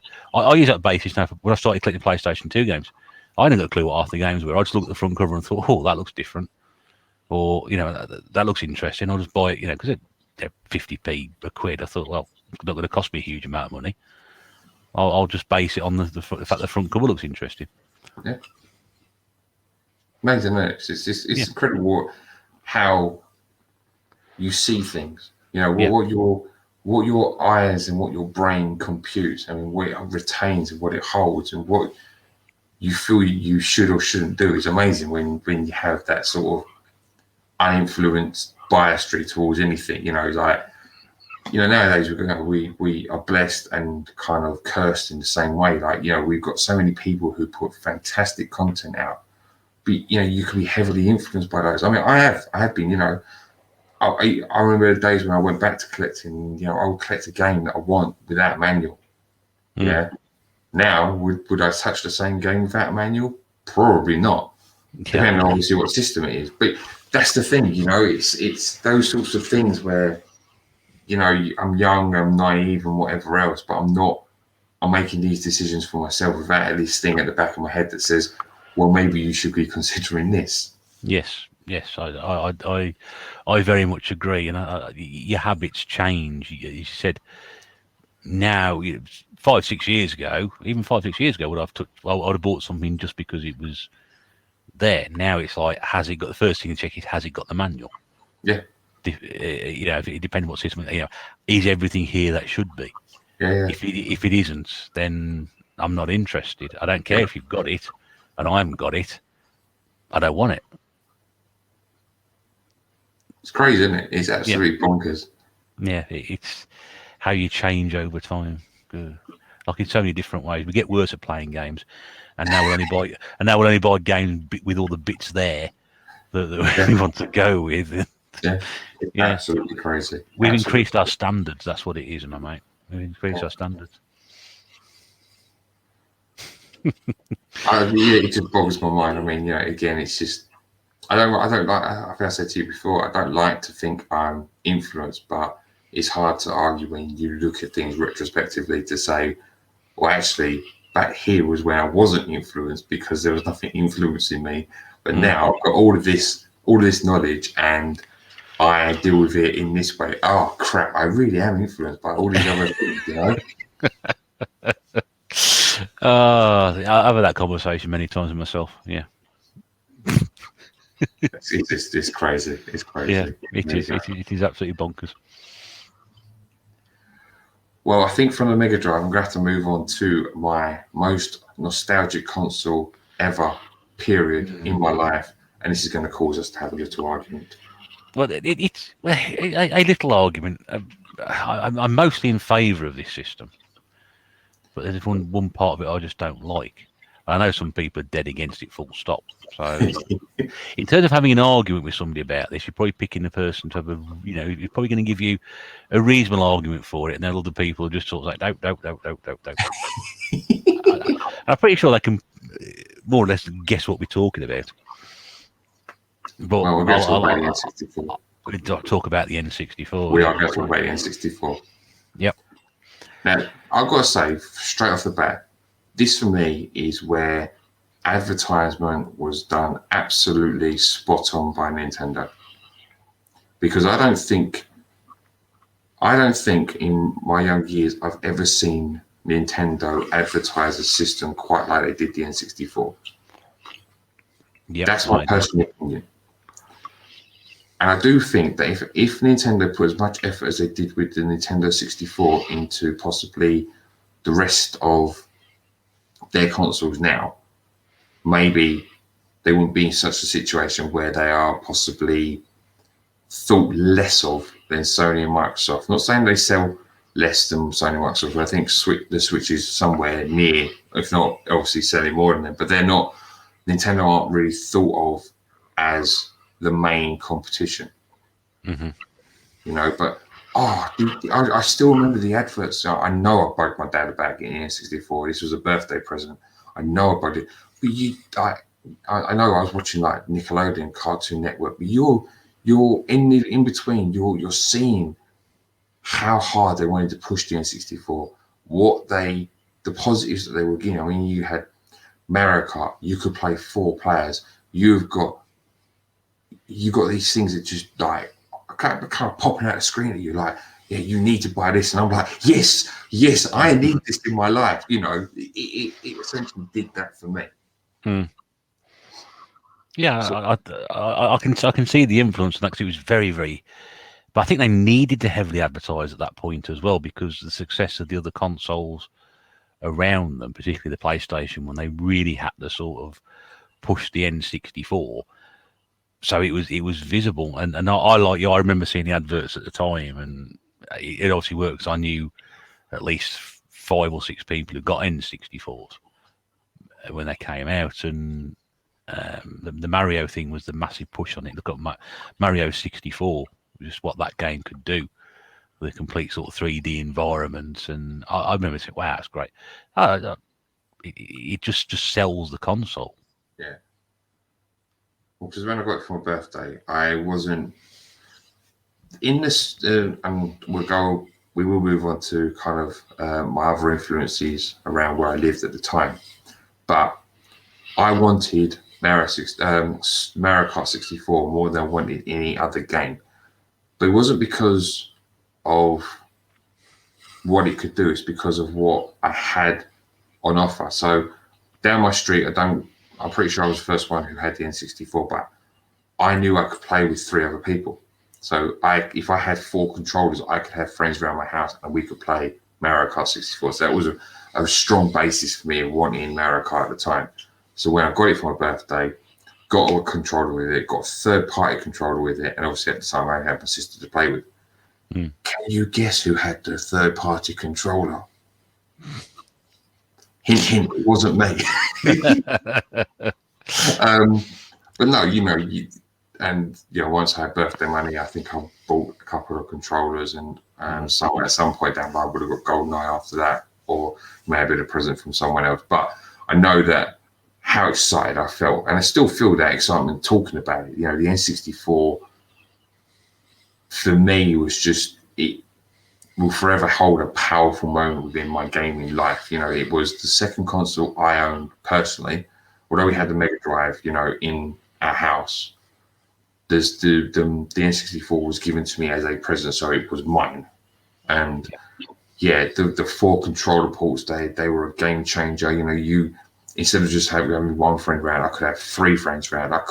We could have, although we should be very, very nice children and get along really, really well, that was never going to happen. And to a certain degree, you know, I think all parents at that time, you know, my parents weren't exactly strict, but they weren't lenient, but they understood, if that makes sense. You know, as long as we were playing and it wasn't too much, then it was okay.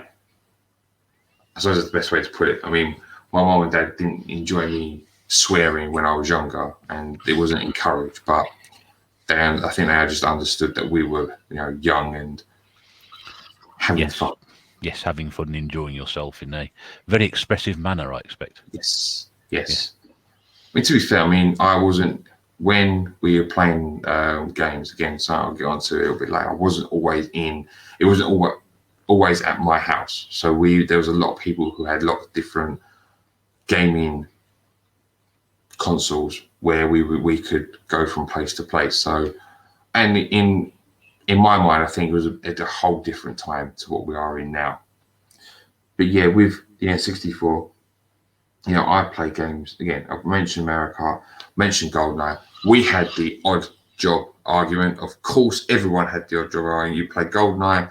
Is odd job allowed to be played within multiplayer mode? The answer is yes, and it's by me. You know what? The funny thing is that that wasn't. I used to play as odd job, but this was also the first time in my gaming life that I was exposed to magazines heavily. So obviously you get your hints and tips. You had the games that were coming out next. You had, this is where my, what I was, because I was so excited by the N64. I wanted to know what was next. I wanted to know the next game. I wanted to be involved. My dad, I take it for granted. I obviously took it for granted when I was younger. I didn't really have a concept of, can you go and get me a £5 magazine? It was like, I want a £5 magazine. Why are you not getting it for me, sort of thing? It wasn't not in a spoiled brat sort of way, but more like, please, please, please, please. I really, really want it, sort of way. But yeah, I had the N60. The magazine was called N64. You had official Nintendo magazine. Yeah, I know the one. Yeah. Yeah, and these were the ones where it gives you little hints and tips. Oh, play as Oddjob because he's smaller. Don't play as Jaws because he's absolutely gigantic. Type these codes into. The first time I ever knew about the GoldenEye having in-game inputs. So to anyone who's not aware, if you play a level on Secret Agent and you try and play Jungle, for example, there is a bit where you can type in, if you put an input into the screen, it'll come up in the top left-hand corner of the screen. You've got like God mode on or something. And you can still complete the game on Secret Agent and it will be completed even though you cheated, which is really big help to Aztec, because I didn't know that. Freaking hard. Yeah, I can't find the codes now. I know it was in, I think it was an N64 review or something, or maybe official Nintendo magazine, but yeah, it was there and I used it and I was very happy to have used it because I weren't keen past Egyptian or Aztec without it. No, it's a very tricky one, that one. Very, very tricky level. Yeah, and then other games I've played. So we've played Mario Party 1, 2, and 3. Arguments. You've got Castaway on Mario Party 1, I think it is. It's absolutely brilliant. What a game. What a game. Oh, what a mini game. Super Smash Brothers. I mean, you don't play the N64 without playing Super Smash Brothers. You got your wrestling games. So No Mercy. Yeah, no, I'm not. Now I need to go back and revisit whether No Mercy is a game I should have got rid of. But I have played World Tour, Revenge, WrestleMania, and I was disappointed by No Mercy. And that was simply because when I played it, I didn't think the story was linear. I didn't think the story made sense. So because WrestleMania 2000 works so well and the story makes sense and progresses well, I thought No Mercy just didn't have a clue what it was doing. So No Mercy left my house and I stayed with WrestleMania. Because most people, when they talk about N64 wrestling games, No Mercy is always spoken about in very high regard. And I think that might be the very first, you may be the very first person who's actually sort of said to me, or that I heard of, said, oh, I didn't like it that much, or I didn't, wasn't long round here before I moved on to something else. So I was in that. WrestleMania for me hit the pinnacle of N64 games. Now, No Mercy looks fantastic and obviously has a few more game modes and has the extended roster, but I just couldn't get into the story mode. To me, I could be completely wrong, and I could just, it may be something that at one point or other I need to re-experience, and maybe I will change my mind. But at the time, I know I was like, this story makes no sense. This is ridiculous. I got more enjoyment out of WrestleMania 2000. No Mercy can go and do one, and I was sticking with WrestleMania 2000. And that's the reason I've never gone after No Mercy since, because, WrestleMania 2000, the things you could do in that is that, the how many characters you could create, I kind of don't know how many moves there are, but there are a stunning amount of moves that you can put into a character. And it's simple. And this is where we're going to have a discussion. But the controls, okay, so I've heard a lot of people go, the N64 is the worst controller out there. Okay.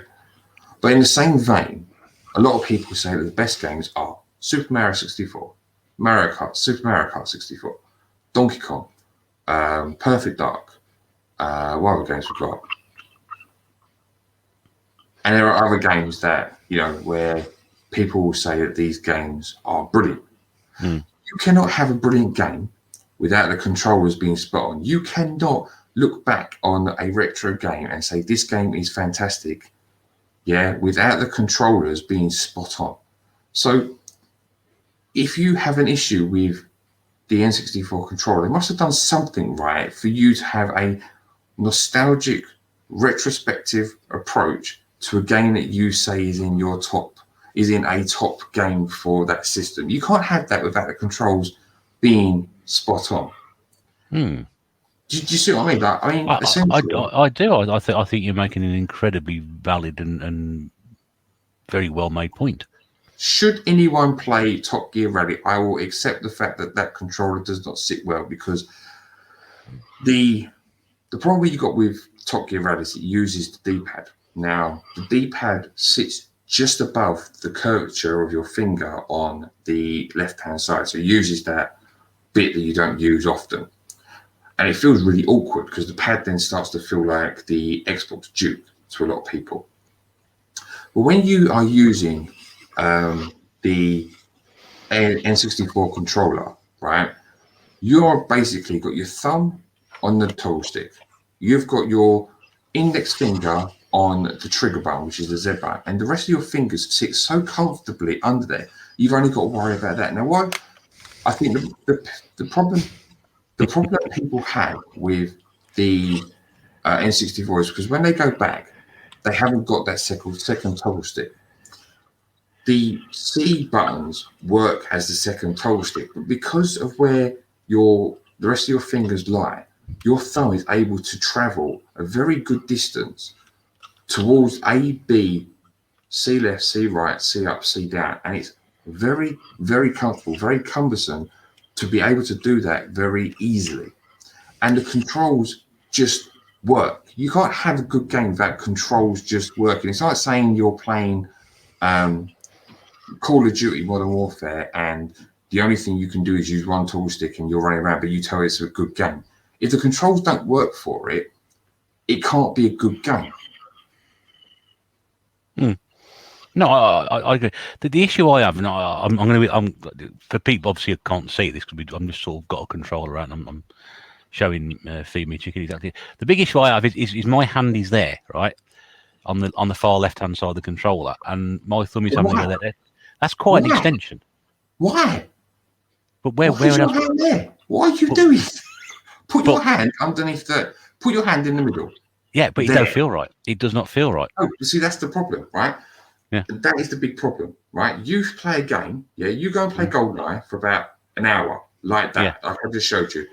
Your view will change because you cannot argue the fact that you haven't got the button, the trigger button, right where your finger should sit. It's there. Yeah. Your thumb is on top of the toggle stick. It cannot go anywhere else. It is so comfortable and easy to move your thumb around that stick. The rest of your fingers sit as if you're playing the Wii, the nunchuck on the Wii, yeah? Therefore, you've got there's no issue. The controller then becomes smaller, more cumbersome, and you can reach things that you need to reach. You only need one shoulder button. Apart from that shoulder button. In GoldenEye, you only need one shoulder button to aim. And most of it's auto aim anyway. So essentially, you don't really use the shoulder buttons. But everything else is just the way you hold the controller. I do see your point, and I do take that. And yeah, maybe it does. It doesn't excuse the fact that it's ugly as shit. I'll give it that. It's horrible looking. But do you not play the games on the screen? Or are you constantly looking down at your controller? I look at my controller and go, what the bloody hell's going on with this? Why won't it work? that's what I do with it. No, look,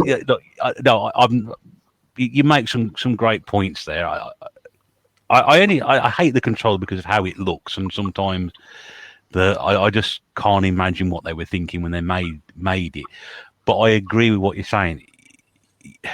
If you don't have a problem playing the games, if your favourite games are GoldenEye, and I played them all, GoldenEye, Mario Kart, Mario 64, Perfect Dark, the wrestling games, I played them with that controller, right? And I don't think any of those games are bad games.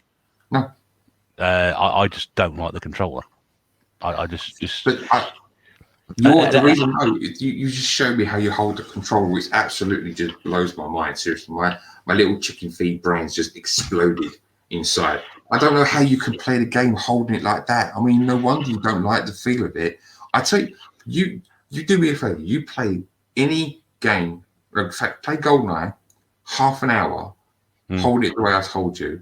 And no one sees this, but I'm pointing vigorously in Retro Bear's direction. You are, and I'm quite scared. I'm yes. quite animated here, but you play it, and you then tell me that the controller doesn't feel better, regardless of what it looks like. Yeah, if I wear a blindfold. Yeah, just put a box over the controller, yeah, and just play the game in holding it that way.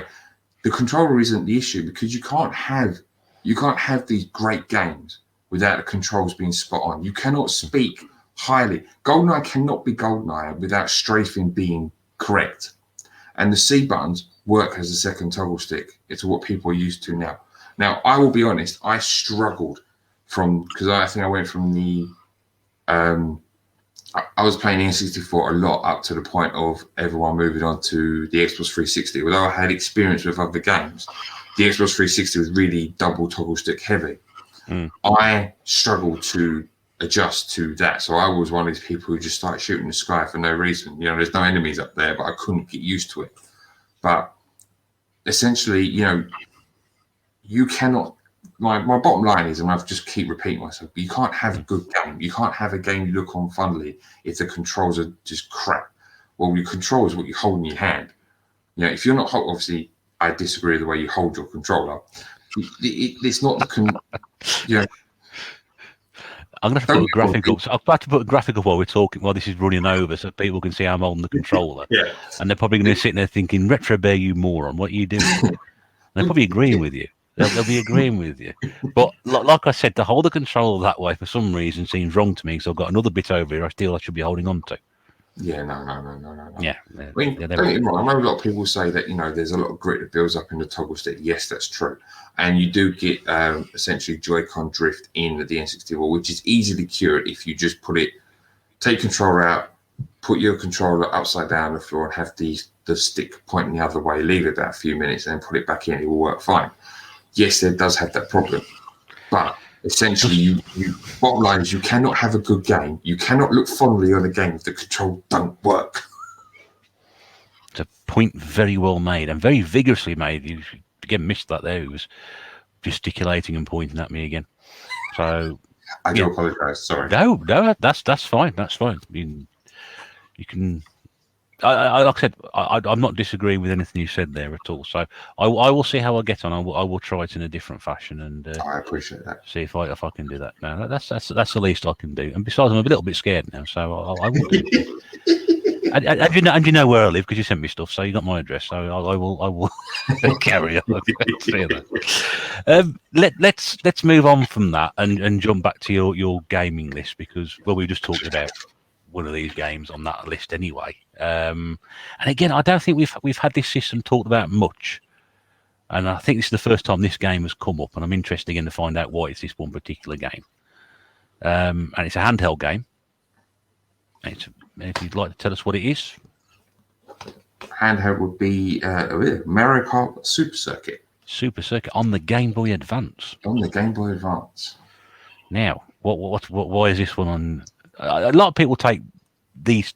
I've had Mario Kart or some variants pop up here and there. So, what's the reasoning behind this one? Wow. Right. Okay. So, it's hard to not have a Mario Kart game in a game that I would have played a lot of, because to this day, I will say the Super Nintendo version of Mario Kart is the game that gives the most challenge, because I feel that the tracks are much more difficult to get around because of the way that the camera moves as you're turning, and the tracks are just a bit more challenging. That's the word I want, challenging. I think the computer AI is a lot more. Yes. Should we say unfair? Yes. Because that is one of the reasons why I do not like the original version on the Super Nintendo. I think it is a cheating bastard of a game at times. I don't mind the other versions. I don't have so much of a problem with them because I understand how Mario Kart works. But that Super Nintendo version, and I put a gameplay video up of it, and you can see exactly what I mean on that.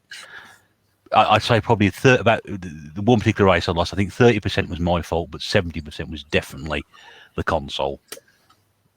No, I won't disagree with you. But then, if you take like the N64 version, or you take the DS version, or you take any other version, essentially you're going to complete it without much of an issue because it's not hard. The challenge really comes from kind of mirror mode and 150cc because when they do become cheating bastards.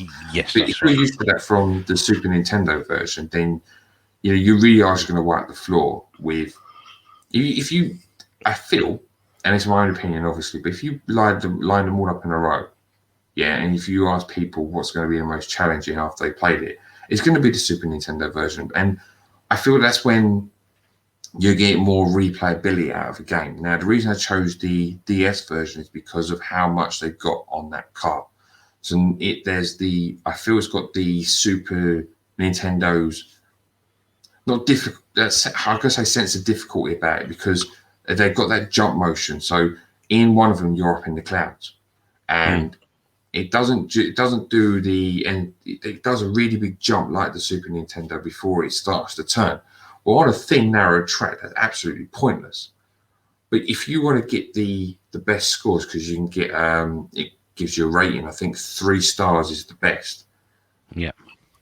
You need to again get good, and it gives you that challenge aspect. There's so much on that cart. I mean, let's not get it wrong. There are a load of games that I wanted to choose. So I did want to choose Tetris, but that's already been mentioned on Desert Games before. I really wanted to pick Kirby's Pinball, but for me, if I didn't pick a Mario Kart game, I'd be not truthful to me because I've played a lot of Mario Kart. I've had a lot of battles on Mario Kart, and again, just this version just has so much to offer and will keep me so busy attempting to get that 3 stars because it is flipping. It's easy to finish a race, but it's not easy to get those 3 stars because you do need to get certain objectives. It's not an object. There's certain things you need to do. They're not laid out objectives. Don't get me wrong, but there are certain things you need to do to get those stars. And you mentioned the stars, and we mentioned earlier about getting to certain points in driving games. This is one of those games where even though I'll win a race, if I don't get 3 stars on it, I don't want to move myself onto the next stage until I get the 3 stars on it. Yeah. So it's just. I mean, it was a real hard toss-up between this and Kirby's Pinball because Kirby's Pinball is an absolute stonker of a game. It was.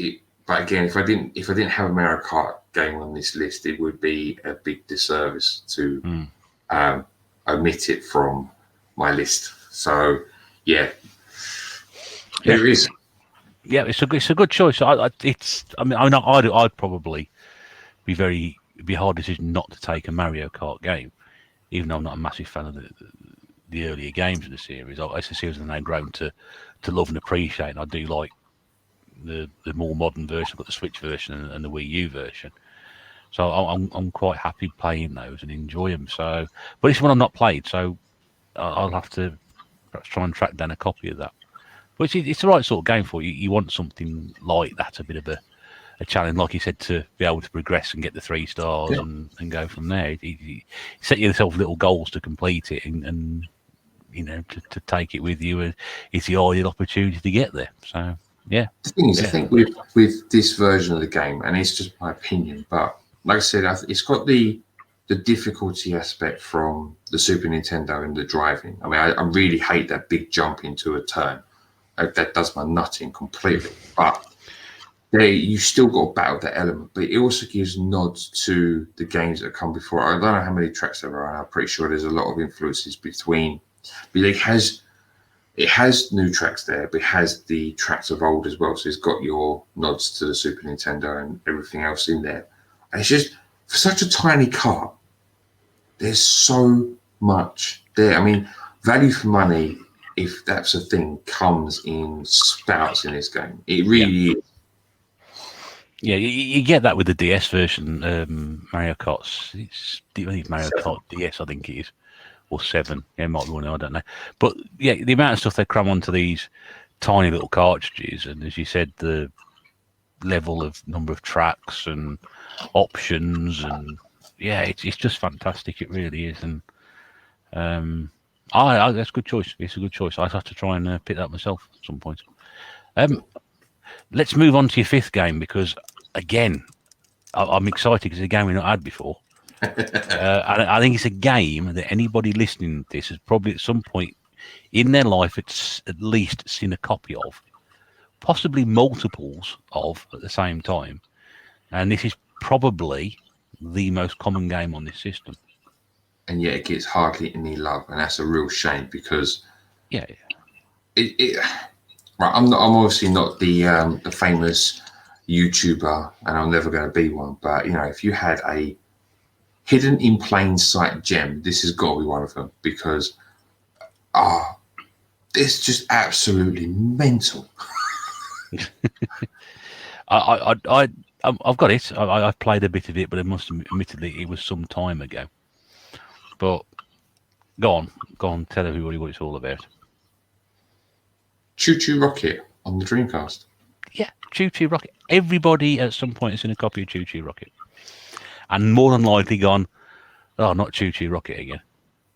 Or I've spotted a Dreamcast. There's a Dreamcast case over there. Oh, it's Choo Choo Rocket. Oh, there's 25 copies of it. Oh God. What?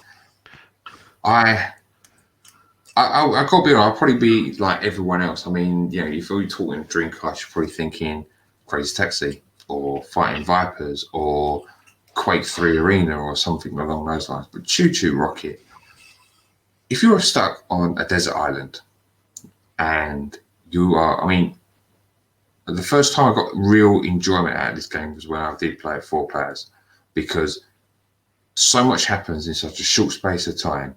It is mind-boggling. But obviously, when you play it by yourself, you're against the CPU anyway. But you essentially got 3 moves that you can change all the time, and they're directional. So you can either go left or right or down or up. You can only choose one of those directions in the 3 tiles that you can change. I'm making this game make no sense. I know that it's hard to describe, but you've basically got to try and get these mice out of these. They've escaped from somewhere in the maze that you're in. You need to get them into your hole to score points. And after I think it's after every 10 or maybe 20 seconds, you're to get a little roulette come up, and it will change what's happening to the ball. So your direction may go in reverse, or the mice might slow down, or you'll get cats and you've got to avoid the cats.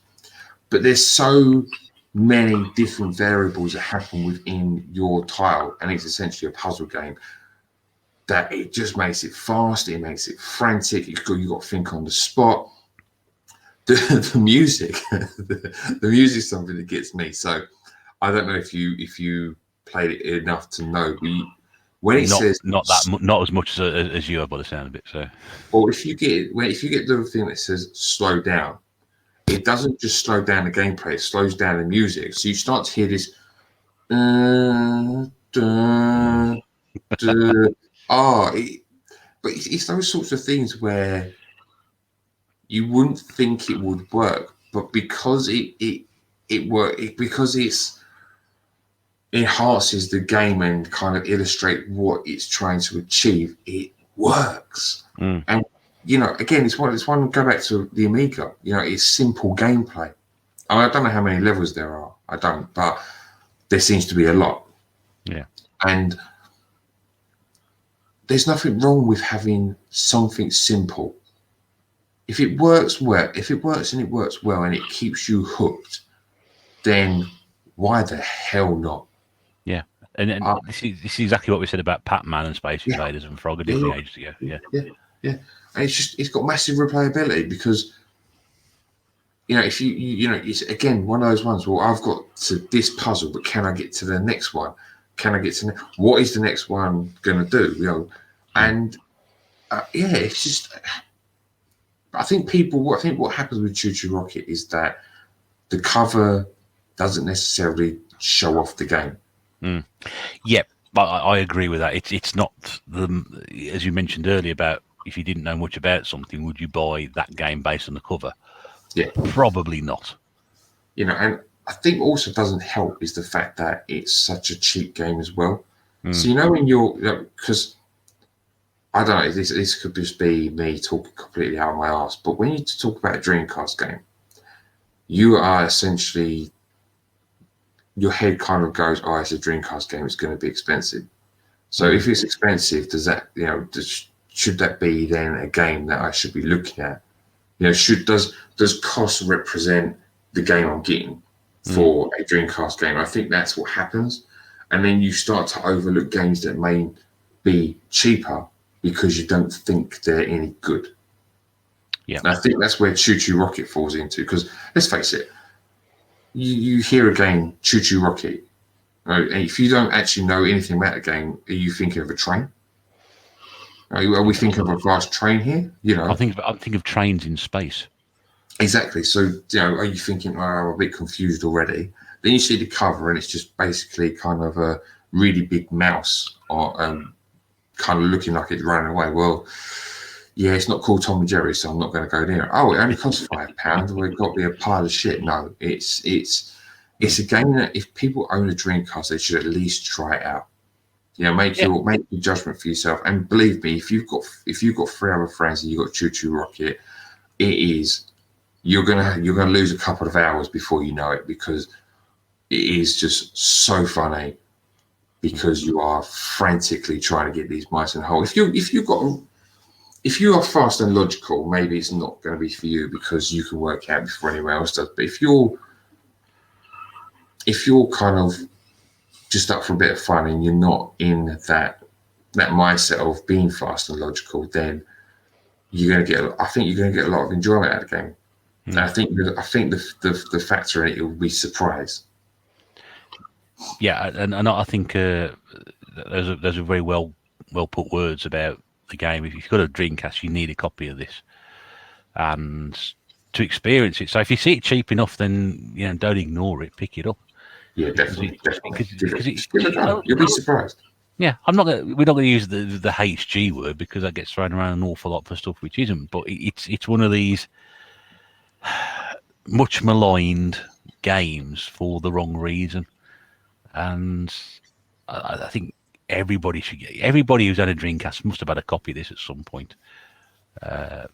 It's got to be picked up. It's a good. I must get the Dreamcast out and play it. The reason I get the Dreamcast out, it makes some bloody noise. I think it's about to explode. But that's one of those design problems it had with it. I never met a quiet Dreamcast yet. No. Is there something wrong with that? I don't know. Is it meant to make that sort of noise? Probably yes. That's what it is. So, but no, very well put, very well. Again, that's the whole point of this. If you've got a game that you want on this list, is to give a good enough account for it, and I think you've hit that one square out the park, my friend, on that one. And again, the 6th game on your list as well. I can just see you doing this actually, which is they're in your bark shorts, on the beach, all lined up with your chicken mask on and giving it large. Couldn't I? You could do. You wouldn't make unless crabs carry money, you wouldn't make an awful lot on the desert island, would you? But no. Giving it large and all that. Your last game on your sixth favourite to take with you is again a game which is you see an awful lot of copies about. Yeah, I don't think anyone's going to agree with them in this one, but there you go. But it's DJ Hero on the Xbox 360. inspired choice. Because again, I'm trying to think we've had a Guitar Hero or a Rock Band game, and I don't think we have as such. So this might be the first game where we've got some interactive instruments. I mean, obviously, Rock Band, the band set would be a complete waste of time, because unless you can find, a monkey or a crab or a lobster that can play the drums, you're a bit stuck, really. But he wouldn't look out of place with a chicken on lead vocals. But this game, is not a bad one, because you don't need 4 people to play this. No. Now, the thing is that you're on a desert island, and I can't help the fact that I enjoy music. I do enjoy a rhythm game. Now, if I remember I've got to remember now. In one of you, I'm sure it might be when you were talking to Retro 48K. I think you mentioned Vid Ribbon in your Desert Island game with him. And one of the things that you said was that it was simple and it worked. Yes. And again, it's one of those things that applies to this game. So I love my music. I'm not a musician, but I enjoy listening to music. If I'm doing, like, when I was younger, if I was doing homework, music would be on. If I am in the gym working out, up until recently, it was music that keeps me going. If I am outside with my kids and we're in the swimming pool, for example, these days, music is on. Music is a very big thing with me. Now, with DJ Hero, the peripheral works really, really well. Provided you don't leave batteries into leak, they'll keep working really, really well. But the mixes now, and I think the song's piano, and I can't remember what it's mixed with. It might be with a Prince song, but they do the mixes really, really well. So if you're on a desert island and all these games you're playing, you're all frustrated and whatever else, I can then turn to DJ Hero and listen to some mixes that I have enjoyed playing with. The songs on here aren't ones where you basically screw your face up and cringe and wish you never heard it. These are like, I want to get a high score because I'm enjoying this music. And that's something that they do really well with this version. I own the second one, but I can't say I've played the second one far enough for me to put it in my 6 games. But this is where, and it's you have a progression with it as well. So you'll have boss battles. So they will teach you how to scratch or crossfade or whatever it is that you need to do. And then you need to go up against these people and battle them in a game. And obviously it gets progressively harder. And it's a game where it works. I can't really say anything more than that. I know people will turn their nose up at it, and for probably all the right reasons, because they're not going to buy a big peripherals and sit in their room and do nothing with it when they can go and play a strategy game for 6-7 hours and get into that, or an MMO. But this is just one of those games where you can just play it, chill out, enjoy the music, and again progress in a game and still feel you've achieved something. I've got this game on the Wii, I think it is. But I've hardly played it. I do love the games like this though, with the giant peripherals. Massive fan of the Guitar Hero and Rock Band and Band Hero games. They're just absolutely brilliant. So I completely wholeheartedly endorse this choice. I think it's a perfect solution to it, because you can enjoy yourself. It's got tracks on there that you really enjoy, and I always think that the basis on these games, if you've got a decent track list, then you're going to enjoy it even more, because it's songs and things you enjoy, and therefore you get more enjoyment out of it. And in fact, the songs, you're probably going to know what you're doing. And then, of course, you've got so many different difficulty levels that you can then do it on the easy one, then move up into the next one. Because I'm used to. I play these guitar Rock Band games, but I play them on the basic of basic levels, because anything more than 2 fingers, 2 buttons is too much for me. But I would probably take one of those games with me, certainly, and try and upgrade to using 3 buttons and then possibly even 4. The thing with it is that, I mean, there's only three buttons essentially you need to use, but the way they've done the turntable is most of it's just resting. So you never really, apart from obviously scratching the deck, you never, and pushing down on the relevant key you need, you're never really moving. I know it doesn't really make sense because you are moving, but I mean, as in whether it's obviously Guitar Hero, you've got to move up and down the keys. You don't have enough fingers to get across 5, the 5 panels that are on there. Yeah. So you've got to try and somehow get from blue to orange and then back again. And that's where I sort of struggle, really. Anything that involves complicated hand movements are out. You can see I've held the N64 controller. You can only imagine the problems I have holding a Guitar Hero controller. Yeah, I mean, I'm with you on the Guitar Hero because I mean, I can do medium. That's about it. Hard is just too hard for me. Yeah, I can just about get by on medium. I'll put it that way. I can just about get by on it. Yeah, but no, with the decks, like I said, it's just apart from obviously you need to make sure it's situated properly on your lap because you will need to obviously use your left hand to crossfade. And that's probably the only bit of the deck that probably falls down because when you get brand new, the deck, you can, your crossfade, you'll feel the middle. It's like a little click.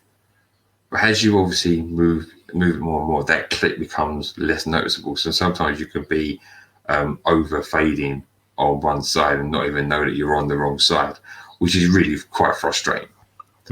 However, that being said, essentially that is actually a really good peripheral. So long as it's nicely on your lap and you've got no over movements either way, you literally just resting your right hand, if you're right-handed, on the deck, and the movement is beautiful. It's fairly fluent. You know what you're doing. You can see it on the screen.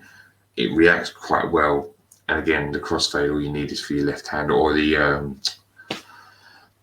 little, I'm going to call it a little knob that you twist for fading in and out. There's a fader in it, or whatever it's called. Yeah. I'm not a musician. But again, it works well. The music is I can't fault the music. I really think the music, they've done that really, really well. There's a lot of thought that gone into this mix of music. I know that when I was first playing it, I was particularly that piano song, whatever it's mixed with, is one that I was singing once I left it. Right. So and if you can have a game that you take something away from it, such as that, then you're going to come back to it. So, yeah. I always wonder why they never made another one after the second one.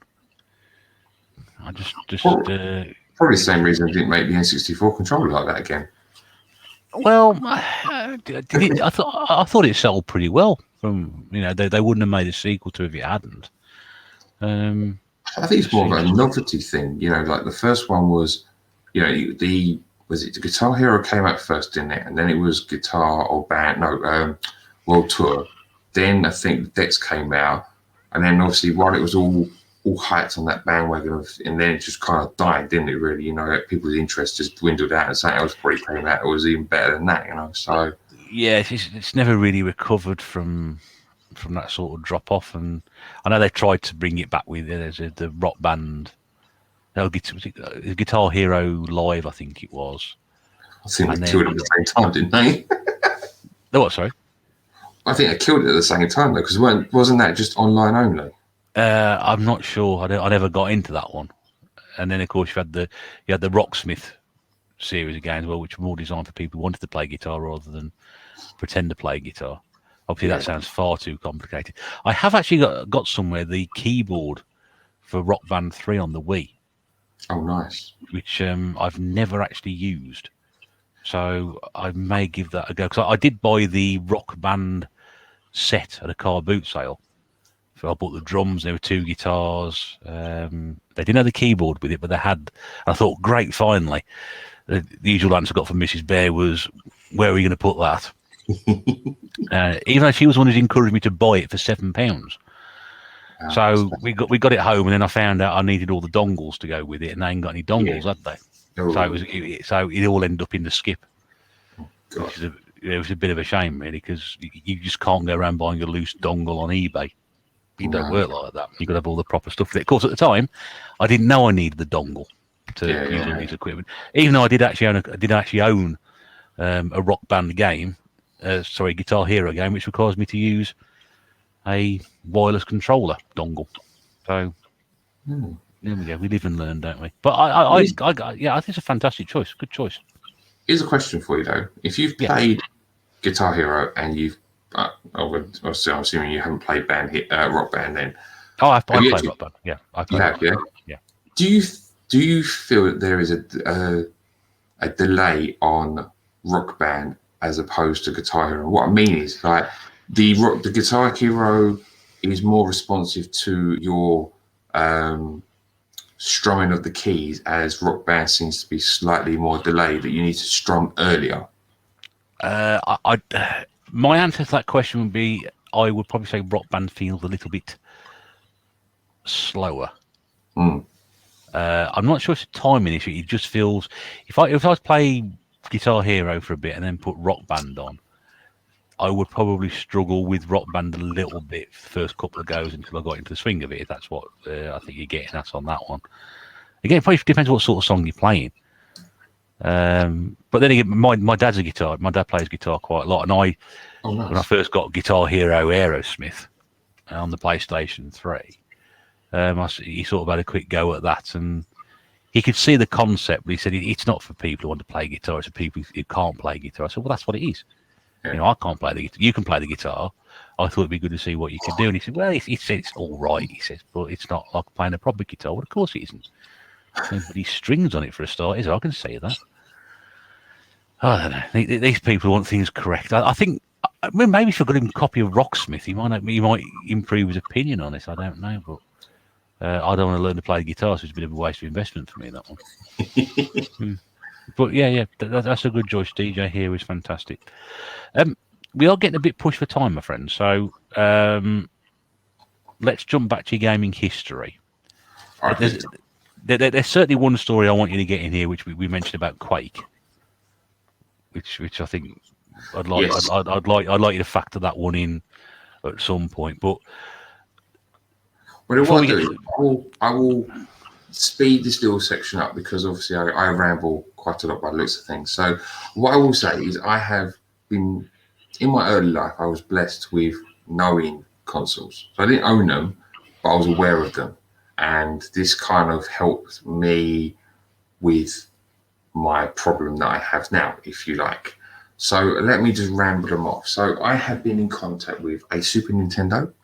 These games involved me being absolutely whooped at Street Fighter, and involved me playing a hockey game that we didn't play the hockey game to play hockey. We played the hockey game to fight in hockey. I don't know what the game was called, but the fighting scene looked quite impressive. I think that might be the NHLPA games on them from Electronic Arts, because there were a few of those knocking around, and there was like a fighting part in that as well. So that might be what you're on about. Oh, it was great, because he would just say, right, look, just watch me. I'm not going to play the game. I'm just going to start a fight, and that was it. You know, you just get these like, oh, he's picked a fight, but it doesn't do this. You don't see the fight in the eyes. You literally see a white background, as if like the moon's the sun's exploding. You just see these people just start fighting at it. It's like pretty cool. So I have been exposed to the PlayStation 1. So games such as International Track and Field. This is where my hate for Pro Evolution Soccer came into it. Now, oh, really? Yes, because I would always get completely and utterly whooped. And I'm pretty sure as player 2, you do not get a fair whack at the game. I'm pretty sure you'll only have to do 3 passes before you end up passing it back to the player 1 for you to then get absolutely ransacked. It sucks. I hate it. Don't like it. Oh dear. Okay. I've never had that problem. Never had that problem. I must have just been special then. It might just be the case that a particular occasion that you're actually not very good at it. But that won't be the first time. Yeah, it's that series is one of my favourites. So I could talk for hours on end, but I'm not going to. But I love all things ISS and Pro Evo and ISS on the N64, yes, I love that game. That is a fantastic game. But anything outside of that can go and kiss my ass. Funny you should mention that, because I was on the last episode, Martin was talking about how much fun he has with ISS 64. So he does agree with you on that one. I have that version. I never actually played it, but the way he was talking about it, now you've recommended it, I'm going to have to play it. So I think I played 98. Is it ISS 98? The one that's got Paul Ince and Fabrizio Revinelli on the front. Yeah. That's one of my favourite versions of that game. Yeah, that is good. Very good game. And then, again, that's got one of those sweet spots. You can score from just be in front of the halfway line if you get it right. Very good. Anyway, back to the PS1. So I had games like Point Blank. Fantastic. Oh, great game. Great game. The only game where I think where I got exposed to it was, when you got the 3 bouncing balls in it, and you have to line them up. You got one shot. Yeah. I remember we were playing that, and we couldn't. Before I had to go, no one was able to do it. I must have had a really fluky shot because literally got it first time. Oh, the absolute, the feeling of like, yes, I am so good at this game. Yes, the adulation, it is fantastic. I had that game ages ago, and I wish I still had it. But yeah, fantastic stuff. That Casper. Now, Casper has a special place in my gaming memory for one reason. That's the bloody manual. You must be the first person to say, yeah, I bought this game, or I love this game based on the fact of the manual. Which I'm now going to have to explain why. Right, so in the early stages of Casper, we had no idea what we were doing. We were going around and nothing was like, we couldn't figure out what we were meant to do. So we ended up looking into the manual. Now, what the manual tells you to do is the manual tells you to go into the fireplace. So obviously you're a ghost and you think, oh, well, you can't get harmed by fire. Well, you can get harmed by fire in Casper, but the manual tells you to do it. But if you don't read further on, it tells you, basically the manual says, no, we're only joking. You're not meant to go into the fire at all. So let's us try and go into this fucking fireplace, which in and the manual was like, no, we're only joking. You're not meant to do that. Oh my God. I love it. Yeah, you can imagine the frustration on our young faces. Is like, okay, yeah, all right, we just got fooled by a manual of all things. We do exactly what you tell us to do because you know better than us, and no, you just tricked us, you son of a bitch. I always say read the instructions. I was a firm believer now. I'll read the instructions when I'm ready to read the instructions. Oh, we were ready, just shouldn't have done it. So yeah. Oh, I've never heard that before. Red Alert on the PS1. Now this prompted me to so seeing Red Alert on the PS1 prompted me to go and see my dad at my house and say, Dad, what's this Red Alert game? Well, he ended up getting me into PC gaming for a while. And this also when because where I lived on my street, like I said, I've had experience to these consoles, but I was lucky enough to have many people on my street. We used to play jumpers for goalposts, but we used to go with different people's houses. So we're talking, 1, 2, 3, 4, so 5 and 6, including me. So there's 6 different houses to go in with different consoles and different experiences. So, and as I mentioned before we went live, it's a different time. I lived on a street where cars weren't driving a million miles an hour in a 30-mile-an-hour zone. We were safe enough to be able to play football on the street and play safely. We had adults we knew on the street. It wasn't like 2 doors down there's someone we should be afraid of. It was a different time, a different place, and we weren't so scared. So we could go into each other's houses. Our parents knew where we were. We had the respect for our parents to let them know where we were. Again, I'm not saying that doesn't happen now. Yeah, but the majority, it doesn't seem to. Yes, it was a different time then, wasn't it? Exactly. So in terms of gaming, I'm fortunate enough to have this. So I played the Red Alert on my mate's PS1. My dad then introduced me to the Red Alert series on the PC, which plays so much better on the PC. Phenomenal game. But I got introduced then to Civilization. I was introduced to Max Payne, which is a phenomenal game on the PC. And of course The Sims, which me and my dad both lost hours to on the PC. A game that I played with one of my mates who lived down the road, but ended up being, now I know you've spoken about football management games quite a bit on Desert Island. I have. But have you mentioned a game called Premier Manager 94-95 season? I believe it is. Was that Premier Manager 2? No, this was definitely specific to a year in football. Okay, I might have been the last one I played, because I played Premier Manager 2 on the Amiga. I think a Premier Manager 3 came out because I think someone else was playing that, and I know there was one later in the 90s, but I wasn't aware of the 94-95 one. That's maybe a new one. I'm saying I think it is because I know that the reason it sticks in my mind is just the layout of that game, how well and how I think to me that game operates better than Championship Manager, to which I will then say me and my dad lost a lot of hours to Championship Manager on the PC as well. Blinding game, really well set up. But the one I played with my mate, because we had seasons, we were playing like Real Madrid, Barcelona, Tottenham, West Ham, you name it. We had transfers going against each other, pausing the game, trying to change the management, trying to get us to win those games. Yeah, so many hours lost to Football Manager on the PC. Like I've already mentioned, the Dreamcast. Now, I was exposed to the Dreamcast before I owned the Dreamcast, but games such as Crazy Taxi. Yeah. I was exposed to Mega Man on not Mega Man. What I'm talking about, Mega Bomberman on the Mega Drive as well. That's the first time I played Mega Bomberman, and what a game it is on the Mega Drive! Wow. Yeah. Wow! What a game! The kangaroos are something else in that game, I tell you. And if no one's played it, Micro Machines, why is it that the J Kart was not more of a thing than what it was?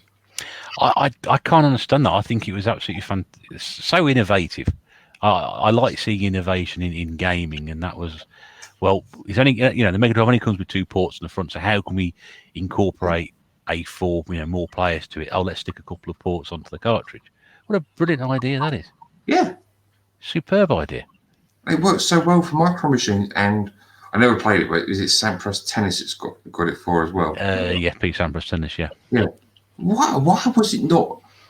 Could you imagine Bomberman with a J Kart? Oh, yeah. Yeah.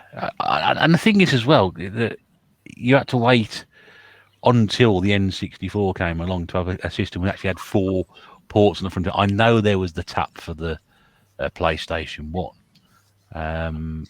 But to actually wait that long until somebody actually still shoved 4 ports on the front, say 4 years after the J Kart, it's just absolutely bonkers. It boggles my mind that these things, like obviously I mentioned the CDI earlier with the inverse switch, but these simple things that could be so much more, and it just wasn't utilised. It boggles my mind, absolutely boggles my mind. But yeah, so I was exposed to the Sega Saturn as well. I feel sorry for you. Yeah, I don't. Now, Street Fighter Alpha 2 is a fantastic game. 6 buttons, brilliant game. Mega Bomberman.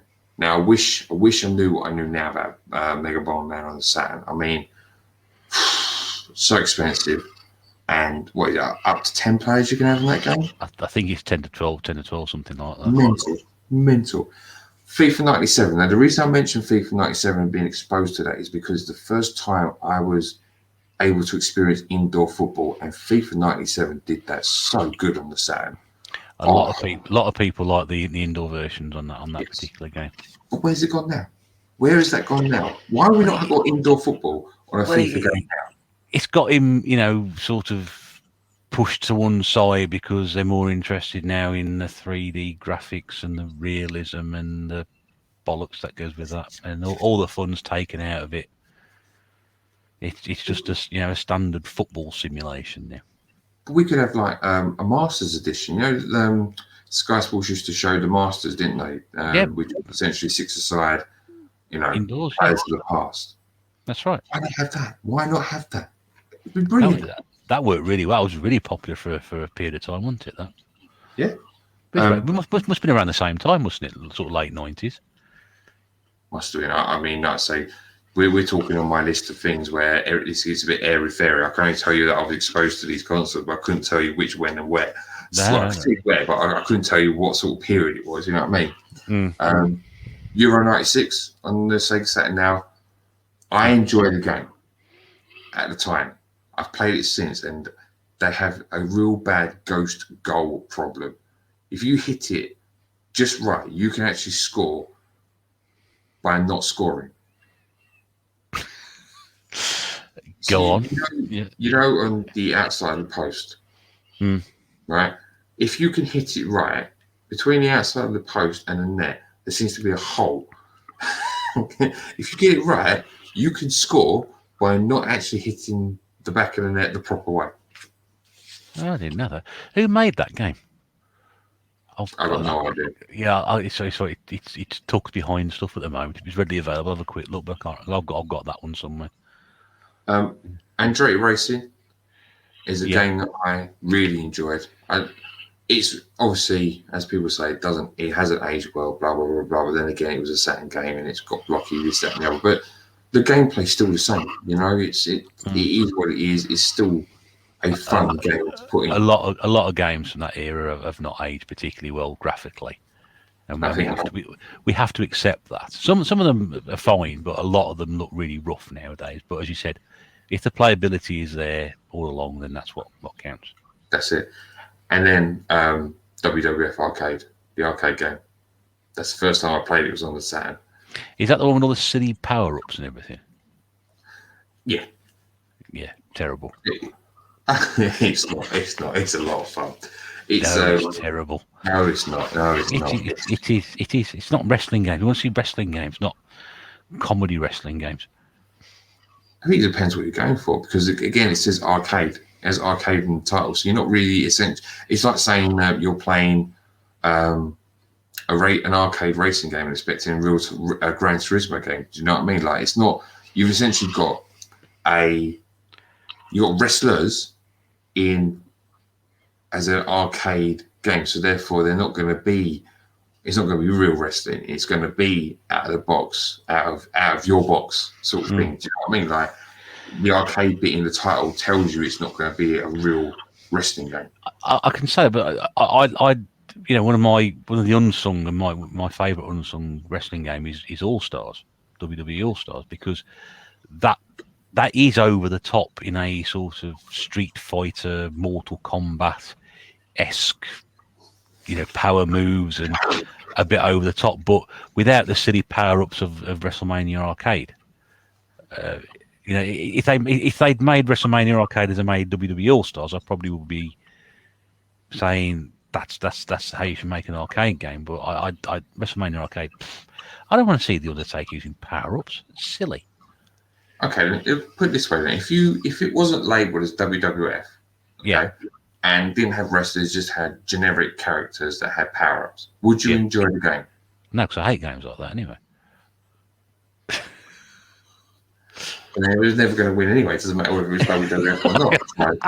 But the thing is, you say that they're silly power-ups. I mean, you're still looking at them using something that represents them. I mean, you've got, the Sweet Chin Music has hearts coming out of Shawn Michaels. You've got Undertaker using a tombstone to club somebody around the head. You still got elements to relate back to that character. It's not just lazy, let's not think about it. It still has that element to it. Yeah, I see your point on that, but if I want to play a wrestling game, I want to play a wrestling game. If it's got all these stars in it, I want to play as all these stars, do all their proper moves or anything as close to it as that. I don't want this sort of super power type thing attached to it. It just doesn't really make any sense. We know wrestling's over the top and cartoony anyway, but I think it's just on the wrong game. Make it, because up until that point, there haven't been many great WWF games. Super WrestleMania on the Mega Drive and the Super Nintendo was okay. Royal Rumble was a slight improvement. WWF Raw, which came out I think on the 32X, was not really much better. Then you had WrestleMania Arcade, which was all right. I think there was another called WrestleMania the Game as well, which was without the power-ups in it, which was fighting. Until you really get to Warzone and SmackDown. No, don't talk about those games. They suck. Yeah. Well, if they sort of serve the purpose of the fact that yes, it's recognisable as a wrestling game, wrestling characters, but until it starts getting a bit more in depth, it's not really quite the same thing. But again, so we could talk about this genre for quite some time as well, couldn't we? Really? I mean, you don't like the SmackDown games, but the sound of it, so we could about that. If I just interject my thoughts, I think the only thing I would say to your argument would be that if you're looking for a wrestling game, don't look for one that's got the word arcade in it, because, like I said, I think the arcade bit is going to give you the implication that it's not going to be a real wrestling game. The same way as, like I said, if you're looking for a racing game, you're going to go for Gran Turismo, not Ridge Racer. Do you know what I mean? Like, when it comes to anyone who describes that sort of game, if you're looking for an arcade racer, you're going to look for your Daytona USA. If you're looking for a serious racer, you're going to look for Gran Turismo. I think if you're looking for a wrestling game, you are going to look towards your PlayStation games or SmackDown. Why on earth you would look there, I don't know. But you should be looking towards the N64 and WrestleMania. Yeah. Just to make the point about SmackDown. Sorry, I cut you up again. So just the SmackDown and the Warzone. Now, the reason I don't like those games is because I played WrestleMania and the N64 first, and I just feel that they did the game a lot cleaner. Now, when you play SmackDown, there's a lot of nothing seems solid. It's really 2D to me, and then you see so much, like, when people get like dizzy of the camera angles and whatever else. It always seems like it's jolting in between the ropes, and you try and get a bearing of where you are in that game, and suddenly someone's already done a special move, and you're like, well, I can't even get a handle where the hell I am right now. It doesn't feel clean. Whereas, and then Warzone on the N64 is a pile of dog poo, because you put up against WrestleMania, you put up against World Tour, you put up against Revenge, right? It's 2D, it's flat. Nothing seems to move like it should do. You're looking like you're trying to do like tug of war, or maybe like, you got Frankenstein versus Frankenstein. Their eyes are all out here. There's no grappling in it. It's just, I'm going to pull you. I'm going to look like I'm going to attempt to pull you close and do a really clumsy move. Whereas you do a Hurricane Rider on WrestleMania and go, wow, I've just done a Hurricane Rider, because it looks natural. It doesn't look 2D, it doesn't look flat, it doesn't feel flat. And it really does on Warzone. It just feels flat. It's a real downgrade from what you could get with just going to buy a WrestleMania 2000. And that's a real letdown. And I feel like Warzone basically looks the same as SmackDown. I feel the 2D-ness. I feel like everything's so sketchy and just not stable. Yeah, there's people liking, people are going to hate me for what I just said, but I think a lot of it comes from the fact that, depending on what you played first is going to be what you are fondly connected to as well. Yeah, and I played a lot of Warzone on the PlayStation 1, so it's not great when you go back and play it now, but to me it was what I wanted a wrestling game to be. And yeah, you're absolutely right. You made the point about driving games as well. If I want a serious game, I'm going to go play Gran Turismo. And I hated Gran Turismo when it came out because it was too bloody serious. I want to play a game where I'm putting my foot around the corner at 100 miles an hour, and I don't really care what happens after that. So I am more likely to pick a Ridge Racer over Gran Turismo any day of the week. So yeah, I like my racing games unrealistic, and I like my wrestling games realistic. There you go. There you go. You can never. I'm not too hard to please, my friend. That's the problem. So, just as the last system to say that I was exposed to it before I obviously owned it would be the PlayStation 2, and that would be Destruction Derby 2. Now, by this point, I'm probably hitting the age of 16. Now, there's the story you want me to tell, which I'm going to tell in momentarily. But it was around about 16 years of old where my dad and obviously other people I knew were telling me that, games and consoles are too childish. That I should really consider moving on into, being an adult and going into a job and looking at my options. So pretty much everything. So I definitely got rid of the Master System, the Mega Drive, and the N64. Obviously, N64 would probably be my biggest regret due to some of the games I mentioned before that I have already owned, and I obviously cannot own them now because they're too expensive. Mm-hmm. The PlayStation 2 is one console I think I kept. I got a story to tell about that as well. Actually, I will tell in just 1 minute too. Anyway, on to rewind. Before I sold everything, I was in sixth form at my school, and Ballistic Headshot, who I referred to in my videos before, he a computer whiz, but he every morning you would see everyone. So when you walked in, there's kind of like a hub center for sixth formers, and I think we had maybe 6 PCs. People get to school early to be on these PCs. Why is that? Because my mate had managed to hide Quake in a folder on the system. So you've got 6 PCs networking, playing Quake early in the morning. I don't think the PC, I mean, it took ages for them to find out Oh my A, goodness what people would do it, and B, who would put it on there. And when he got found out, he had to remove them. But he also had to educate them on how he did it. Really?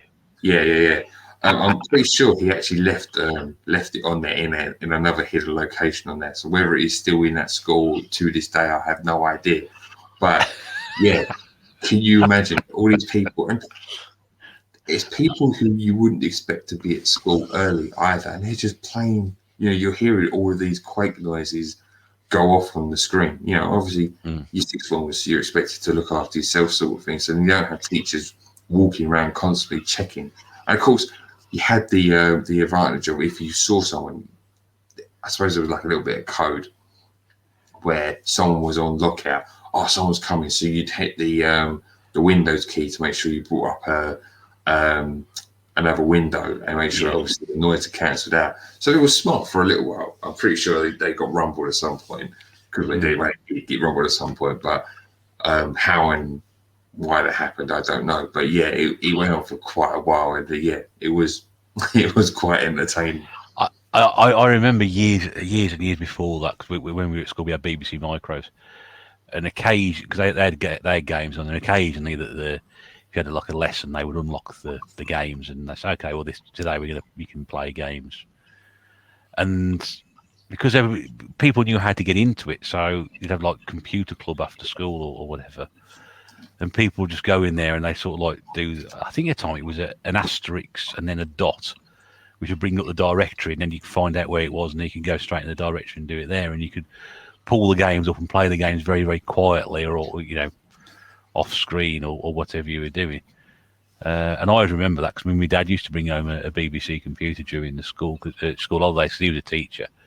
I was always sort of like tapping in asterisk dot and then calling up all the directories on the files on the computer. It was really quite funny. So, but that's a great story. People turned up at school early to play Quake, tucked away on the server somewhere. That's brilliant. Yeah, it was really fun. I mean, I never got looking, but I was never. I wasn't computer illiterate, but I wasn't, of that mindset of I know where I'm looking, sort of thing. So, but yeah, it was hilarious. It really was. Brilliant. That's a great story. And then your PlayStation 2 collection. Yeah, so the story of the PlayStation 2 is I was really, really, really late to Metal Gear Solid. Again, it's not a game. I didn't buy the PlayStation magazines. N64 was the only magazines I bought. So it was at this time it's word of mouth that I knew about Metal Gear Solid. Picked it up, and I was still in school, and I put it in possibly 8, 9 o'clock at night. I got to Psycho Mantis. Now, bear in mind, I didn't know anything about the Psycho Mantis level or what he possessed or what he did or how you beat him. I had school the next day. The next time I checked my watch was 5 o'clock in the morning. And you can imagine what I then said to myself was, yeah, this is not going to go well today. So it pulled an all-nighter then? By accident. I say by accident, I've actually pulled a lot of all-nighters in my lifetime, along with, I say, my best mate and a few other all-nighters in terms of gaming. One of them involving SingStar, no less. But Metal Gear will hold a special place in my gaming heart for the fact that Psycho Mantis, I never knew anything of how to beat him. So you again, it's a game that just involves you. It gets you hooked. It gets you there, and you got Psycho Mantis just laughing at you. You're thinking, when you got, you think, oh, I can beat you. I'm gonna beat you, and suddenly he's laughing. He's like, no, I'm gonna beat you. You just not gonna beat me, and it goes on for ages, doesn't it? So. It's easily done. I've done it before with football management games. I've been sat there and like 3 o'clock in the morning and think, shit, I've got work in the morning. I mean, when I've got work in the morning, I've got to be up in 3 hours' time to get to work, and then have to go to work and sort of try not to fall asleep at my computer all day. Yeah, did happen once. I did fall asleep once at work. I know that. You did. Yeah. If I fall asleep at work, that would be deadly. Yeah. That was quite embarrassing because it was in the middle of the office and I was just sort of sitting on my chair like I am now, and I just put my head back, and the next thing I was like that, snoring, and then somebody slapped the back of my head, wake up. I was like, oh God. And then they had to a quiet word with me about, why have I fallen asleep at work? I bet. Terrible. Never mind. The thing is, it's these stories that you can then tell later on in life, and you can just look back and laugh, and everyone's like, wow, you really are into your games, or are into your games, That's it. Nowadays, if I want a quiet sleep at work, I just leave the office and go and find somewhere quiet for 20 minutes if I lie down. Where's he gone? He's gone for a sleep. Oh, he's getting old now. That's what it is. I need to have a sleep in the middle of the day to keep going, So we come to the final two games on your list. We have. Which are the one you want to put some more time into, and the one that everybody waits for the very end, the one that you hate. We talked about this console before, so it's one we know very well. Yes. Game I've not played. I've thought about this one since you mentioned it. I get this confused with Blast Corps for some reason. Or Blast Corps. I don't know why. They're completely different games. But I'm pretty sure I do own a copy of this. I've just never actually played it. Which is probably criminal. See, the reason it's in this list is because I would like to sink some more time into it to actually say I have played it properly. But the game in question would be Jet Force Gemini. On the N64? Yes, it would. So is this because you played it previously and you didn't have the time to play it, or? Right. So first of all, guess what? It comes with another story. Get in there, yes. Yes, we like the stories. It's just the more stories behind them, the better. It's not as exciting as the last one. So, no, what it was, this actually came off of someone who wanted to start a Facebook online shop. So he was trying to get himself a bit of coverage. So I went and visited the shop, and this game was sitting there for £1. So I had a whole pound. I had an Amazon voucher at the time. Was it Amazon voucher? No. No. I had a voucher at the time. I don't know what that voucher was. Yeah. I had a voucher at the time I wanted to spend on games. So I bought a few things off this guy, and I said, I bought this game. And he said, that's not meant to be that price. I said, well, that's what you got listed. He said, well, I'll honour it, but I'm going to have to make sure I change it next time. So this game was box complete, £1 plus postage. Am I going to turn it down? No way in hell am I going to do that. Wow. And the thing is, though, is this game has one of those, it's kind of like a sleeper factor. I think it's overshadowed by the fact you've got the likes of your popular franchises within the N64. So you've got your Super Mario 64, you've got your Donkey Kong, you've got Perfect Dark, GoldenEye, and I think the fact that those power horses are there overshadow this game, so it doesn't get spoken about as much. And I probably only put about 10, 15 minutes tops into this game because I always wanted to see. I just want to see how it ran. You know, I wanted to see this game in action. And of course, I ended up shooting someone I shouldn't have shot in the first 5 minutes. I was meant to be helping me on my way, so I hit the wrong button. And then I got lost somewhere, where else I was meant to go. So, you know, I didn't really pay attention to what I was doing, is essentially it. But it looks good. You know why you hit the wrong person, don't you?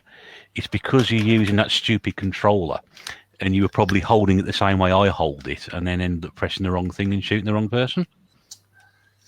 No, it was just sheer error from me. The controller had nothing to do with it. Sorry, I couldn't resist that. I don't blame you. I don't blame you. But no, and the thing is with Jet Force Gemini, apparently, there's a mini collectathon within it, but the last thing you need to collect is an absolute bastard to collect. I want to say it's some sort of monkey thing, but I could be completely wrong. But if I do remember rightly, the last thing you need to collect to get this game 100% is an absolute bastard to get. So it'd be quite fun with all the time that I've got to see if I can do that as well. Yeah, that makes sense. Is this a Rareware game? It is. Yeah, again, that's sort of the back of my mind, because obviously they got a pretty good reputation on the N64. So yeah, they did really good work on the N64. I do have this as a loose copy. I think I got it last year, actually, possibly during one of the between lockdowns. I think I paid £4 for it, probably. Obviously, I know that you can see this. Yeah, yes, I can. Lovely looking copy. Yeah, that's what I was going to say. I mean, this is all complete, but this is probably the best bit of Nintendo cardboard I have in my collection. I've got a very nice Perfect Dark, which I bought off eBay years ago, and I thought there was no picture of it. So I bought it on the basis of no picture of it. When it arrived, I thought I was buying a loose copy of the game. And when it arrived, it was all boxed and complete, and it's probably the nicest one I've got. I've got probably 2, maybe 3 nice ones. But yeah, Nintendo cardboard is a bitch to keep in good condition. Yeah, I think it's the mindset of what you are, because I couldn't do Nintendo cardboard. I think if you collect Nintendo cardboard, you're basically overpaying for the game unless you find it like dirt cheap on a complete fluke. You know, I'm quite happy to have cart only of these. This is, like I said, this is just one of those ones where the person listed it wrong. I got lucky, and here it is. This simple as that, really. I agree. I only get cardboard Nintendo cardboard, what would you call it, if it's a good price or a good deal on it. Otherwise, I'm quite happy with loose. I think if you start chasing Nintendo cardboard, it's an impossibility. I mean, I've got Nintendo cardboard not in the best condition, but again, that doesn't really bother me. I don't mind if it's a bit battered and the price is right, and then it's okay. Yeah. But I'm not going to go down the route of trying to buy boxed complete or just boxed Nintendo games with cardboard covers, because it's just not worth it. Not worth it. No, it's not. But I like the choice on that one. And again, that's a game I bought with the intention of giving it a go. So I could probably join you on that one. I'll pop across from the rescue centre every now and again, just to keep you happy and bring you some grain to eat in the meantime. Yeah, cool. Sounds good to me. Yeah, that's fine. So we now reach the finale. I'm disappointed. I am disappointed with this one, but I think I know why I'm disappointed, and I think I know the reason, because you mentioned it earlier, why this is where it is. Yep. Go on then. So the game that you absolutely just despise and hate, and for some reason washed its way up on the shores with you on this desert island. Right. So every game that I've chosen is a game that I own. Now, there was a game that was going to replace this, but I don't own it because I hated it that much. Mm-hmm. But the game that we are talking about in question is Buzz the Mega Quiz on the PlayStation 2. Oh, no. No, why? Why? Tell me why. I thought you were going to do, oh, no more lemmings then. Right, basically, the bottom line is I'm thick as shit. I am not intelligent. I have played games such as it could have been seen it could have been any form of quiz game. I hate quizzes. I am not intelligent. I have no bright spark in my brain. These things I end up being bottom of the pile, and yeah, it just does me no favors whatsoever. So this just sucks. Well, yeah. I mean, it's a good enough reason if playing quiz games or having knowledge. I'm trying to find a nice way without being offensive, but see, these are sort of games I like, and I have the same problem that because Mrs. Bear won't play them with me because, in her own words, are very very similar to herself. Oh, I'm no good at that sort of thing. Yeah. I mean, I can sit there and watch Pointless on the telly. Something like when I get in from work, it's on, so I'll sit there. I can guarantee at some point I'm getting a couple of pointless answers. And she sort of looks at me, how do you know that? I said, I just do know that. And that's why she won't play games like that with me, like Buzz and Seeing It or whatever. They're just not her type of games, but I enjoy playing them. So I'll play them on my own.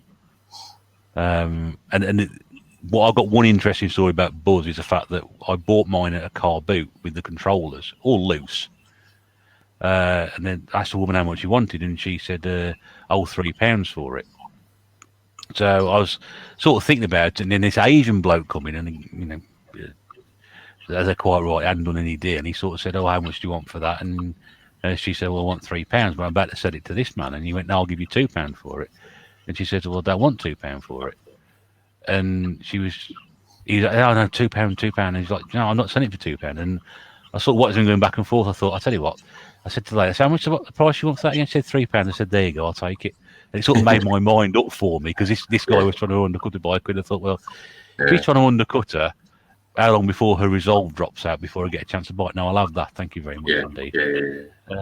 But I like quiz games, so and I understand why people don't like quiz games.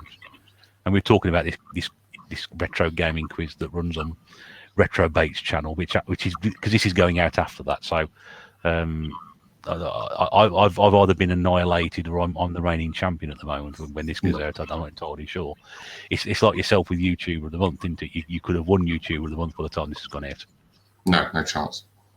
Absolutely no chance. No, but you could have done. You could do. We don't know. Have you seen? In fact, actually, to anyone who has voted for me, thank you very much for your vote. It was very much appreciated, but sadly, it was in vain very, very early on. So that's unfortunately, you can sit there and count the vote. You didn't sit there and count the votes, did you? No. You what I've been doing, because obviously I want to make sure that those who vote for me know that I know they voted for me, and I want to show my appreciation. Even if I just say thank you very much, I want to know that I was following, and I know that they voted for me, because at the end of the day, people will take their time to listen to me gibber on, and if I interest them in any which way and they voted for me, I appreciate that vote. Because people ain't gonna watch they ain't gonna watch some clown in a chicken mask talk about computer games. They make that decision, and I'm grateful that they do. But at the same time, I've seen repeated names come up very, very often, and my name does not come up very often at all. So it's fine. You know what? The thing with YouTuber of the month is that it's there to help channels get recognized. I've been lucky. I've made friends such as yourself and other YouTubers that I'm very fond of now. I've got to know them as people, not just people I watch. And to me, that's a blessing. There's been people who don't have channels and continually watch my content, and it's those people who make a channel worthwhile. Do you know what I mean? Like you could have like 10,000 subscribers, but if you only got like maybe 6 or 7 who comment, they're maybe the one, and they comment all the time. They're the people who they're the ones who are watching you. Do you know? And they're the ones who are important. Fair play. If the channels who win while I'm involved, they deserve to win. every single one of those channels deserves more subscribers, deserve more people watching them. You know, it's an honor. It's an absolute honor. But, you know, it's been run by a fantastically enthusiastic person in Sega Zombie. You know, it's been driven by the community. You know, everyone in it's phenomenal. I can't believe how nice people are in this community, you know. And again, it serves its purpose. You know, it allows a smaller channel who may not have been heard of before to put their names on the map. Very well said. Yeah, I completely agree with that. That's the whole point of it doing it, and that's why Scott is doing such a fantastic job with it. You know, he's altered it slightly. He's made about the fact that you know, it's got to be the smaller channels to promote the smaller channels and give them the exposure that they, you know, not always get. And you know, it is hard work to get people to discover you to start with. So he's doing a fantastic job with that. And when I first got nominated, I said, "Well, it's just been a great pleasure to be nominated." I was lucky enough to win the first time round. Yeah, and I've been nominated since then again, and I didn't win.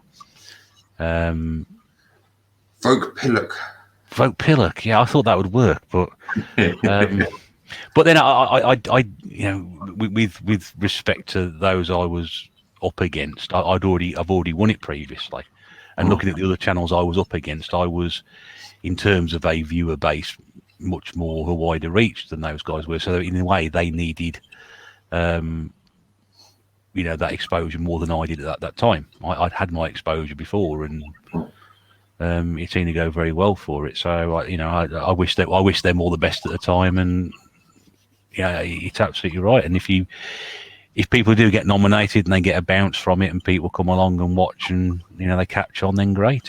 That's what it's there for. So yeah.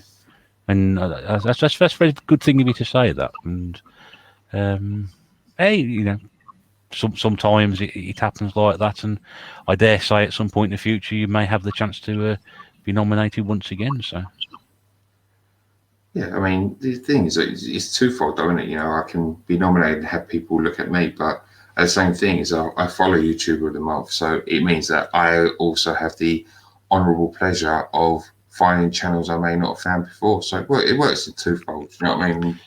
You know, it spreads the word. It's, you know, if one person watches YouTube of the month and finds 4 channels that they haven't seen before, then they go to those 4 channels and watch them and subscribe to them, in which case they may get a subscription back.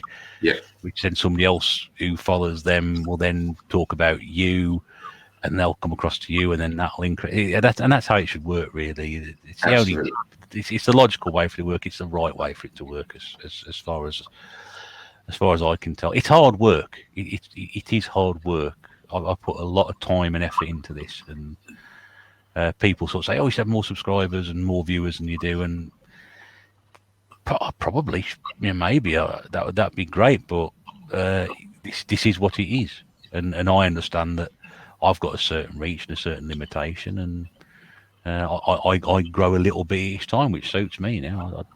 I had some great long periods of growth. I had great periods of nothing. About 12 months ago, I was sort of stuck at a certain point. I was convinced I was never going to get out of it, and I was there for about 6 weeks, and I thought, I'm never going to get beyond this particular number, ever. And then it just happened, and it carries on. So it's a strange business, YouTube. The thing is, though, is that, you know, again, I'm taking us off topic. I apologise, but you know, you look at me and you. Like, I remember you shouting me out and comparing me to eating cheese before going to bed after a horror film. You know, one of the funniest shout outs I think I've heard in quite a while. You know, but the thing is that that's the sort of film where it's truth, and I prefer to be told. Well, it cracked me up something chronic. It really did. But look at where we are now. I mean, you know, we talk not regularly. Don't get me wrong. We don't talk regularly, but we do talk, and hopefully we'll talk more regular as time goes on. But you know, we do have a relationship outside of YouTube, but it started in the realms of YouTube. You know, that's it. And since then, you've invited me to this desert island. You know, a very, very cumbersome and very warm and lovely place that you have here. And I've had the distinct pleasure of rambling on for quite a while, but it's been entertaining, and I've loved every single second I've been on so far. Well, I mean, yeah, thank you very much indeed, and it's been an absolute pleasure to have you on doing this, and yeah, it's been really, really, really interesting to hear some of the stories, some of the systems you've had, some of the games, and the reasons behind it, and it's been great. Just before, because it sounds like we might just be sounding out very, very soon. Yeah, Can I just possibly add just a little snitch more? you may. So obviously, I mentioned just before that obviously I hit the working life that I sold most of my collection, probably just had the PS2 left. If it wasn't for the best man at my wedding, Ballistic Headshot, how his family put up with me, I will never know, because I am loud. I seriously, like, his dad would go to bed at 8 o'clock and we'd have to keep the voice down. So again, anyone who's watched my channel will know that when I went around to his house, it was chicken and gaming. Chicken, so it's there. But it was like nearly every other night I was around his house and we were playing games. And it was kind of a light bulb went on. And it was like all my happy memories that I have within my life were some way connected to gaming. So from being at his house, I wouldn't leave his house till like 3, 4, 5 in the morning. It's a good thing that I was driving. I am still driving now, but when I started to visit his house, I was a driver in my early days. Yeah. But I was like, we'll go around his house like 5 in the afternoon. I wouldn't be leaving his house till 3, 4, 5 in the morning. And we would play games like Tiny Hawk's Underground, for example, or Guitar Hero, or FIFA and the original Xbox. But the time spent with that guy was just some of the best, because it was a friendship that got formed once we left school, not in school. We left each other's emails on the, when you leave school, you leave your email address and whatever. Got in contact over MSN Messenger, of all things. Good grief, that's long going back. And then from there developed into Yahoo Pool Online, to then me going around his house and having his mum and dad allow me around his house very, very often. I mean, he was kind of like a grunger guy, and I was this guy who rocked up in a hoodie. He's like one of those opposites attract type of things, really. But I mean, his family's fantastic, and they've always made me feel at home at their house. And thanks to him, it was like that moment of clarity where I needed to be back in gaming, because that's where all my memories were. And so from there, it was right. Let's get back into gaming, start collecting again. And then, unfortunately for my now wife, she has to deal with the fact that I am, really into my gaming and collecting. Obviously, I don't play as much now because I try and concentrate on being a husband and father and do the important things first. But I do like to do, obviously, the YouTube, the pickups, and the everythings that everyone else does better than I do. But, it's part of me. This is who I am. This is what I do. This is why I do it. There is a story behind it. There is a story before. There is a story behind it. There's a story in front of it. There's a story beside it. Yeah. It's here. It's here to stay. And there you go. No, that's again very well put, and I like that bit at the end as well about the fact that you got to try and get you have priorities in life, and commitments and responsibilities in life, and in a way, you've sort of hit the nail on the head there. This very much is sort of secondary to all of that, but it's the one thing that you probably focus on. I've said many times before now, especially to Mrs. Bear about this. If I didn't have this, YouTube and this game collecting, and people I know through YouTube and game collecting, I don't know what I'd be doing my spare time. I'd probably be sitting around, and because we haven't got kids or anything like that, so I haven't got those responsibilities. We got work, and that's it. What else would I be doing? When I ain't really sure. and I ain't really sure what I was doing before I restarted game collecting. And as you mentioned there, I'm somebody else who sort of for a while wasn't involved in gaming at all. I sort of stopped playing games or wasn't buying systems. There's probably two periods of my life, probably 2000, probably about 99 till about 2003, and then probably 2005 till about 2009, when I wasn't actually playing games or doing this. And then again, probably from about 2011 till about 2015, I wasn't collecting anything. I was just playing games. So it's very strange. It makes you think a lot harder about what you need to do with things. And if I didn't have this, I'm not sure what I'd be doing. I'm probably watching a lot of telly and eating a lot of pizza, I guess.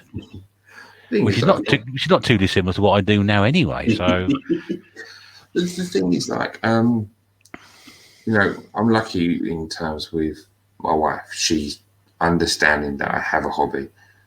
She will rein me in when I start to get a bit too much, which is great. Because I can do that. I can get quite carried away.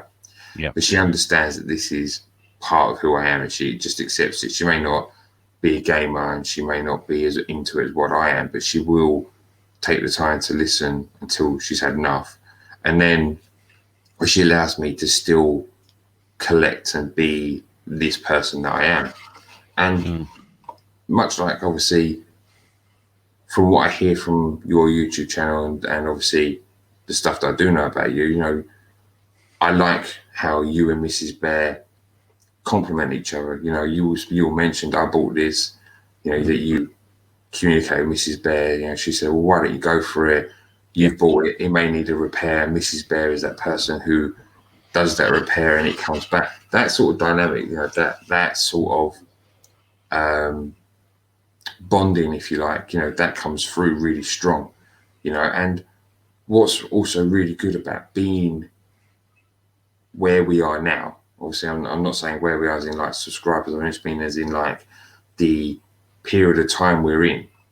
Look at all the people that we get to talk to. It's not just watching people's channels and learning from people's experiences or what people's choices of games are or whatever else. It's then taking that element and then, like your Desert Game does, get to know that person behind that channel. Yeah. And to a degree, obviously, I've been blessed with being able to do that. There's plenty of people I do talk to now, and I'm forever grateful for that, because I get to talk games, or I get to know something about them, or I get to learn something new. But without this sort of platform, this sort of era of time, that wouldn't happen. Yeah. This kind of the positive side to that bit I was talking earlier, where it's obviously not the same sort of time I grew up in, and obviously everything nowadays for kids and whatever else is scary, or there's no respect or this, that, and the other. But at the same time, we do have this platform where we can reminisce, but then we can reminisce with other people reminiscing. Yeah, and they will know exactly what you're talking about, and therefore you have an immediate common contact and interest, so that people will immediately sort of know what you're talking about, what you're getting at, and when I've had the same experiences. And it's great when it works like that. And you probably sit there thinking, well, I'm not the only person doing this. I can't be the only person doing this, surely. And then you get onto YouTube and find out that, there's loads of people doing it. Loads. And some people have been doing it for years, longer than we have. I mean, when I first went on YouTube in 2011, if I'd carried on when I first started doing it, goodness knows, where I'd have been. Probably not much further along, but but I'd have had a lot more go at it. And I think we're living in, we are in a very interesting period at the moment, where there's a lot of people with a lot of channels putting out a lot of content, and we all seem to be cottoning onto each other. So that's good. It's great. It's very hard to keep up. and also, as you mentioned, it's very important that if you have somebody, partner, wife, husband, girlfriend, boyfriend, whatever, who's very supportive of what you're doing, then that's even better because you have an understanding then. And we all hear stories about, oh, you know, Mrs. isn't talking to me because I bought this or what have you. And I always find it's fun to share. And Mrs. Bear understands that this is a very important thing. And, you know, she enjoys it. And she now watches a lot of the content on YouTube. I mentioned to you before, you know, she watches your channel, your content quite a lot, probably more than I do, because she's has a little bit. She's at home most of the time because she works home, so she's able to put you on in the background and sort of listen to. But she watches all the people I watched over the years and new people I watch, and she'll tap into those, and she enjoys it as much as I do. In fact, I think she's probably watching more content than I do now. I put the content out and she watches it. But also as well, she's a driving force behind me doing this. It's like, oh, you haven't done a video this week, or you've done a video this week, or who you're talking to next about this, and when you do the next podcast recording. And so it helps if you have somebody behind that who's sort of driving you on and pushing you through it. So, because sometimes, I must be honest with you, you sort of sit there and think, well, you know, I've got to do a video, I'm in the mood for doing a video. And sometimes you've got to be in the right frame of mind to do it. When the other night, I was just sitting there with, I said, so we haven't done a video this week. I said, oh, I better go and do a video quickly. And I went and did a video quickly. I thought, yeah, that was a really good video, actually. And before I did it, I thought, no, it's too late now, I ain't going to do it. And she said, no, go and do it. So I went upstairs and did it. And it went all right. So it helps. It helps. It does.